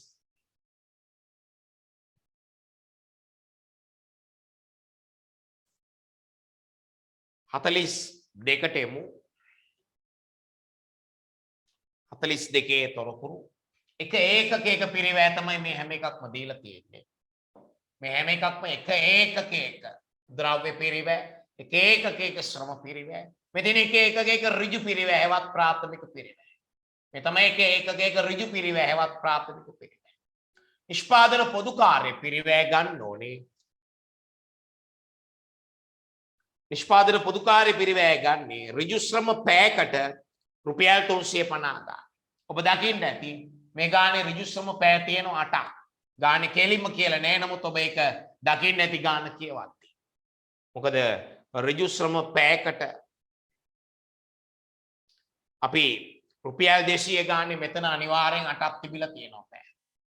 මෙතන අනිවාර්යෙන් පැය 8ක් තිබිලා තියෙනවා.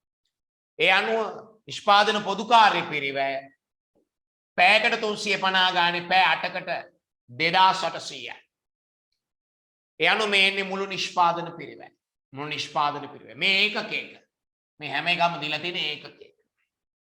නිෂ්පාදන නොවන පිරිවැය අරගත්තේ 100ක් ගන්න කියලා කියන්නේ එයා මුළු පිරිවැය. නමුත් මේ තියෙන්නේ අපේ මුළු පිරිවැය නෙමෙයි. මේ මුළු නිෂ්පාදන පිරිවැය. මේ මුළු පිරිවැයට වඩා පොඩක් පොඩි මේක. මුළු නිෂ්පාදන පිරිවැය. ඒ නිසා 90ෙන් 10ක් ගන්න ඕනේ. මුළු පිරිවැයෙන් 100ෙන් 10ක්. ඉතින් අපි ළඟ තියෙන්නේ මුළු පිරිවැය නෙමෙයි. මේක ඇවිල්ලා මුළු පිරිවැයට වඩා පොඩ අඩුයි. මුළු නිෂ්පාදන පිරිවැය. ඒ නිසා 90ෙන් 10ක් ගන්න ඕනේ. නිෂ්පාදන නොවන වටිනාකම එන්නේ 755යි 755. යනු මෙන්න මේ කටු වැඩේ කරගත්තම ඔබට ලේසි පිළිතුරු ලබා ගන්නට. මේක ලකුණු 1යි මේක ලකුණු 1යි මේක ලකුණු 2යි.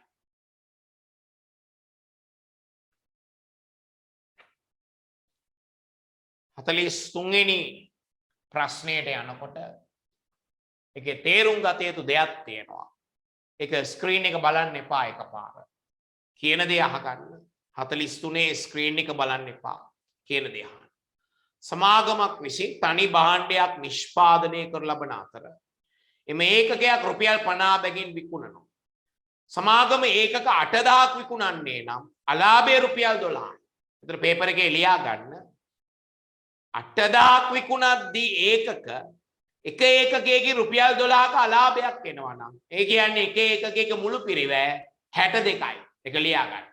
ඒ විකුණන්නේ 50 ගානේ. පොඩ්ඩක් බෝඩ් එක බලන්න. විකුණන්නේ අපි 50 ගානේ. රුපියල් 12ක අලාභයක් එනවා නම් එක ඒකකයකට පිරිවැය 62ක් වෙන්න එපා. කරුණාකරලා තේරුම් ගන්න. විකුණන්නේ 50 ගානේ එක ඒකකයකට 12ක අලාභයක් එනවා කියන්නේ පිරිවැය 62ක් වෙන්න. ඒ අනුව 8000 රුපියල් 62කින් වැඩි කළා මෙතන මුළු පිරිවැය දාගන්න. ඊළඟට 20000ක් විකුණන්නේ නම් ලාභය රුපියල් 6කි. 20000ක් විකුණන්නේ නම් ලාභය රුපියල් 6කි. අපි විකුණන්නේ රුපියල් 50 ගානේනේ. ඒ ලාභය රුපියල් 6යිලු. ඒ කියන්නේ පිරිවැය 44යි. 20000ක පිරිවැය රුපියල් 44 ගානේ වැඩි කරලා ගන්න. 8,80,000යි. එතකොට 8000 පිරිවැය ගත්තේ රුපියල් 62කින් වැඩි කරලා. මෙතන ගත්තේ රුපියල් 62කින් වැඩි කරලා මුළු පිරිවැය. මෙතන ගත්තේ රුපියල් 44කින් වැඩි කරලා මුළු පිරිවැය. ඔබ අහලා තියෙනවා මේ මුළු පිරිවැය වෙනස. අපි කියනවා ඩෙල්ටා TC මුළු පිරිවැය වෙනස. බෙදනවා ප්‍රමාණයේ වෙනසින්. මේ උගන්වනවා ඔබට ආන්තික පිරිවැය කරන්නේ. මේ මුළු පිරිවැය වෙනස ඩෙල්ටා TC බෙදන්න මෙතන තියෙන ප්‍රමාණයේ වෙනසෙන් ඩෙල්ටා Q වලින් මුළු පිරිවැය වෙනස මෙතන වෙනස කීයද? ඒක බෙදන්න මෙතන වෙනසින්. ඒතර එනවා එක ඒකක විචල්්‍ය පිරිවැයවත් ආන්තික පිරිවැය. ඒක අපි ඔන්න බෝඩ් එකේ දාන්න. මුළු පිරිවැය වෙනස මේ දෙකේ වෙනස කීයද මේ දෙකේ? මේ දෙකේ වෙනස. මේ දෙකේ වෙනස ඇවිල්ලා 8,80,000යි 4,96,000යි වෙනස 3,84,000. වෙනස 3,84,000. වෙනස 3,84,000. බෙදන්න මෙතන වෙනසයි. මෙතන වෙනස 12,000යි. මෙතන වෙනස 12,000යි. ඩෙල්ටා TC බෙදීම ඩෙල්ටා Q. එතන එනවා එක ඒකක ආන්තික පිරිවැය හැවත් විචල්්‍ය පිරිවැය රුපියල් 32යි. එක ඒකකයේ ආන්තික පිරිවැය විචල්්‍ය පිරිවැය රුපියල් 32යි. එහෙනම් ඔබට ස්ථාවර පිරිවැය හිතා ගන්න පුළුවන්. මේ රුපියල් 32 එක්ක මෙතනින් වැඩි කරලා එන වෙනස ගන්න ඉතුරු ටික තමයි ස්ථාවර පිරිවැය. මේ රුපියල් 32 8 වැඩි කළාම කීයද එන්නේ? රුපියල් 32 8 වැඩි කළාම එන්නේ කීයද? 2,56,000. මෙතන තියෙනවා 4,96,000. ඒ කියන්නේ ඉතුරු ටික ස්ථාවර පිරිවැය. මේක ඊටාම පැහැදිලිව උගන්වනවා ඔබට. කෙටි ප්‍රශ්න පත්‍රයේ ටාගට් කරගෙන ආන්තික පිරිවැය පාඩමේ. ආන්තික පිරිවැය පටන් ගන්න මෙන්න මේ සාකච්ඡාවෙන්. ඕනම පන්ති කාමරයක ආන්තික පිරිවැය උගන්වන්න ගන්න මෙන්න මේ සාකච්ඡාව. මේක ඕන වෙනවා කෙටි ප්‍රශ්න පත්‍රයේ. මෙන්න මේ රුපියල් 32 ආන්තික පිරිවැය. එහෙම නැත්නම් විචල්්‍ය පිරිවැය. මේ 8,000න් වැඩි කළාම ඔබට එන්නේ කීයක්ද? 2,56,000. එහෙනම් මෙතන වෙනස ස්ථාවර පිරිවැය. මෙතෙන්ට ඇවිල්ලා කළත් ඒත් එන්නේ එකම උත්තරේ. මේ රුපියල් 32 ඔබ මේ 20,000න් වැඩි කරලා බලන්න. මේ රුපියල් 32 රුපියල් 20,000න් වැඩි කළාම එන්නේ 6,40,000යි. ඒත් මෙතන වෙනස 2,40,000යි ස්ථාවර පිරිවැය. ඒ අනුව ඒ කටු වැඩ ටික කරගත්තම ඔබට මේ අහන ප්‍රශ්න වලට පිළිතුරු කොහොමද ගන්න පුළුවන්. මේ අහන ප්‍රශ්න වලට පිළිතුරු කොහොමද ගන්න පුළුවන්. එකම දේ මෙන්න මේ කටු වැඩ ටික තේරුම් අරගෙන කරගන්න ඕනේ. එතකොට මේ අහන ප්‍රශ්න වලට පිළිතුරු කොහොමද ගන්න පුළුවන්. 44 ඔබ දන්නවා කොහොමද ගොඩනැගිලි අරමුදල් ගිණුමක් හදන්නට. ගොඩනැගිලි අරමුදල් ගිණුම තියෙන්නේ අනිවාර්යයෙන්ම බැරශේෂයක්. ගොඩනැගිලි අරමුදල් ගිණුමේ අනිවාර්යෙන් තියෙන බැරශේෂයක්. ගොඩනැගිලි අරමුදලට පරිත්‍යාග ලැබෙනකොට මෙතනට එනවා. වෙනස ඔබ දන්නවා අර ගොඩනැගිලි අරමුදලෙන් සමුච්චිත අරමුදලට මාරු වෙනවා කියලා. ඒව නොදන්නව නම් විශේෂ දැනුමේ අඩුකම. ගොඩනැගිලි අරමුදල් ගිණුමේ තියෙන බැරශේෂයක්. මේ තියෙන ගොඩනැගිලි අරමුදලට ලැබෙන පරිත්‍යාග වෙනස කියන්නේ ගොඩනැගිලි අරමුදලෙන් සමුච්චිත අරමුදලට මෙතෙන් මාරු වෙන ගාන. ගොඩනැගිලි අරමුදලෙන් සමුච්චිත අරමුදලට මාරු වෙන ගාන තමයි මේ ගිණුමේ වෙනස. ඊටාම වැදගත් පොයින්ට් එකක් ඒක. ගොඩනැගිලි අරමුදල් ගිණුමේ වෙනස තමයි සමුච්චිත අරමුදල් ගිණුමට මාරු වෙන්නේ. ඒ කියන්නේ ගොඩනැගිල්ල අපි හදලා තියෙනවා නම් සැලකිය යුතු ප්‍රමාණයක්. ඒ ප්‍රමාණය ගොඩනැගිලි අරමුදලෙන් අයින් කරලා සමුච්චිත අරමුදලට ගේන්න ඕනේ. ඔබේ සිද්ධාන්තය දන්නවා. ඒ අනුව අහන්නේ සමුච්චිත අරමුදල කීයද කියලායි. මුල සමුච්චිත අරමුදලට එකතු කරන අතිරික්තය සහාර ගොඩනැගිලි අරමුදලෙන් ආපු ගාන. ඒ අනුව එනවා අග සමුච්චිත අරමුදල 26,60,000. 26,60,000. ලකුණු 4ක් දෙන්න එතට. ඊළඟට 45 වෙනි ප්‍රශ්නය. ඒකේ තියෙනවා මුලින්ම සංචිත ප්‍රාග්ධනණය කිරීම ප්‍රසාද නිකුතුවක්. ඉස්සෙල්ලාම තියෙන්නේ සංචිත ප්‍රාග්ධනණය කිරීම ප්‍රසාද නිකුතුවක්. රුපියල් 12 ලක්ෂයක් කියන්නේ කොටස් තියෙනවා 1,20,000. රුපියල් 10 කොටස්. රුපියල් 12 ලක්ෂයක් කියන්නේ මෙතන කොටස් 1,20,000. තුනට එකක් අපි ප්‍රසාද නිකුතුව. ප්‍රසාද නිකුතුව තුනට එකයි. ඒ අනුව ප්‍රසාද නිකුතුව යටතේ අපි නොමිලේ කොටස් දෙනවා 40,000. රුපියල් 10 ගානේ 4 ලක්ෂයයි. මේ දෙන්නේ ප්‍රසාද නිකුතුවේ වටිනාකම. කොටස් 40,000 රුපියල් 10 ගානේ 4 ලක්ෂයයි. හිමිකම් නිකුතුවේදී ඔබ තේරුම් ගන්න ඕනේ අපි ළඟ තියෙන කොටස් සංඛ්‍යාව 1,20,000 නෙමෙයි තව 40,000කින් වැඩි වෙනවා. ඒතර අපි ළඟ තියෙන කොටස් සංඛ්‍යාව 1,60,000. හිමිකම් නිකුතුව කරනකොට අපි ළඟ කොටස් තියෙන්නේ 1,20,000 නෙමෙයි තව 40,000කින් වැඩි වුණා. මේ තියෙන්නේ 40,000කින් වැඩි වුණා. ඒ අනුව දැන් කොටස් තියෙන 1,60,000. ඒතර හිමිකම් නිකුතුව දෙකට එකයි කියලා කියන්නේ කොටස් 80,000 හිමිකම් නිකුතුව රුපියල් 9 ගානේ 7,20,000. කොටස් 80,000 හිමිකම් නිකුතුව රුපියල් 9 ගානේ 7,20,000. ඒ අනුව අහන්නේ මොකක්ද? අහන්නේ සාකෝ ප්‍රකාශිත ප්‍රාර්ථන ගිණුමේ අගශේෂය. මෙතන සාකෝ ප්‍රකාශිත ප්‍රාර්ථන ගිණුමේ මුලින්ම තිබුණු ශේෂය. ඒකට ප්‍රසාද නිකුතුවෙන් එකතු වෙන ගාන හිමිකම් නිකුතුව එකතු වෙන ගාන එකතු කරන්න. සාකෝ ප්‍රකාශිත ප්‍රාර්ථන ගිණුමේ මුල ශේෂයට ප්‍රසාද නිකුතුව එකතු වෙන ගානයි හිමිකම් නිකුතුව එකතු වෙන ගානයි ඔක්කොම එකතු කරන්න. ඒ අනුව 23,20,000. 46 වෙනි ප්‍රශ්නය. ඉතාම බොළඳ ප්‍රශ්නයක්. ප්‍රාග්ධන පිරිවැය ගැන ඔබ අහලා ඇති. මේ කැපිටල් A ගන්නේ ප්‍රාග්ධන පිරිවැයක් ලෙස. ඒ කියන්නේ වත්කමේ ආරම්භක පිරිවැයට ගන්නවා. ඒ වගේම කැපිටල් B ප්‍රාග්ධන පිරිවැයක්. වත්කමේ ආරම්භක පිරිවැයට ගන්නවා. කැපිටල් C යන්ත්‍රය අත්හදා බැලීම ප්‍රාග්ධන පිරිවැයක්. යන්ත්‍රයේ ආරම්භක පිරිවැයට ගන්නවා. කැපිටල් D ආගමික චාරිත්‍ර වගයක් කරනවා. ඒ වනම් ප්‍රාග්ධන පිරිවැය නෙමෙයි. ඒවා නිකන් සාමාන්‍ය වියදම් ගණයට ගන්න. ලකුණු 1 ඒවා 4ක් නිකන් ලැබෙනවා ඔබට එතන. බොහොම සරල ප්‍රශ්නයක්. 47 WAC ක්‍රමයට යනකොට ඔබ දන්නවා මෙතන ඒකක 1000ක් තිබුණ 10 ගානේ 10000 ඊතර පැත්තක ලියා ගන්න ඕනේ ඉලක්ක. ඊළඟ ඒකක 2000ක් ගන්නවා 15 ගානේ 30000. එතකොට සමුච්චිත කරපුවාම 40000. ඒ කියන්නේ මේන ඉලක්කම සමුච්චිත කරලා මෙතන පුරවන්න. ඊළඟට 40000ක් ගන්නවා රුපියල් 11 ගානේ 44000යි. ඒක මෙතනට සමුච්චිත වෙනවා 84000. ඊළඟට 3000ක් ගන්නවා 12 ගානේ 36000යි. එතන ඒක මෙතනට සමුච්චිත වෙනවා 120000. දැන් මේ 120000 ඔබ ළඟ තියෙන ප්‍රමාණයෙන් බෙදන්න. මේ තියෙන ප්‍රමාණය මේ 120000 ඔබ ළඟ තියෙන ප්‍රමාණයෙන් බෙදුවම එනවා එකක WAC. මේ 120000 ඔබ ළඟ තියෙන ප්‍රමාණයෙන් බෙදුවම එකක WAC රුපියල් 12යි.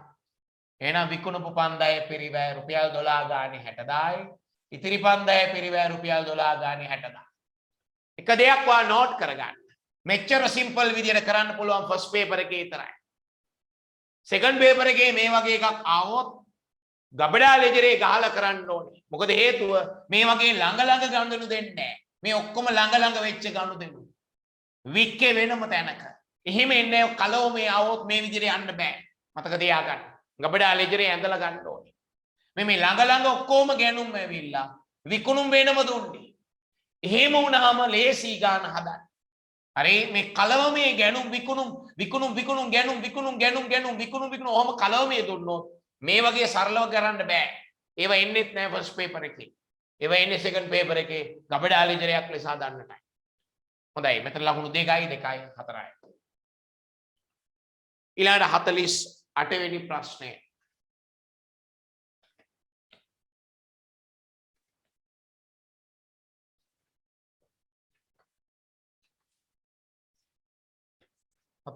වෙනි ප්‍රශ්නේ නම් කියා දෙන්න දෙයක් ඉතුරු වෙලා නැහැ. හිමිකමේ වැඩිවීමක් වුණේ යන්ත්‍රයේ ගෙනීමයි ලාභයයි හේතු කොටගෙන. ලකුණු 1යි 1යි 2යි. අග ප්‍රාග්ධනයේ කීයද කියලා අහනවා. මෙතේ ලාභ සමීකරණයේ ලාභය දීලා තියෙනවා. අග ප්‍රාග්ධනයේට x කියලා දානවා. මුල ප්‍රාග්ධනය දීලා තියෙනවා. ගැන්ලි දීලා තියෙනවා. අමතර ප්‍රාග්ධනය දීලා තියෙනවා. නිසා අග ප්‍රාග්ධනයේට x කියලා දාලා සුළු කරලා ගන්න. එතන ලකුණු 2යි. අතරත් 1යි 1යි 2යි. ඊළඟ 49 වෙනි ප්‍රශ්නේ.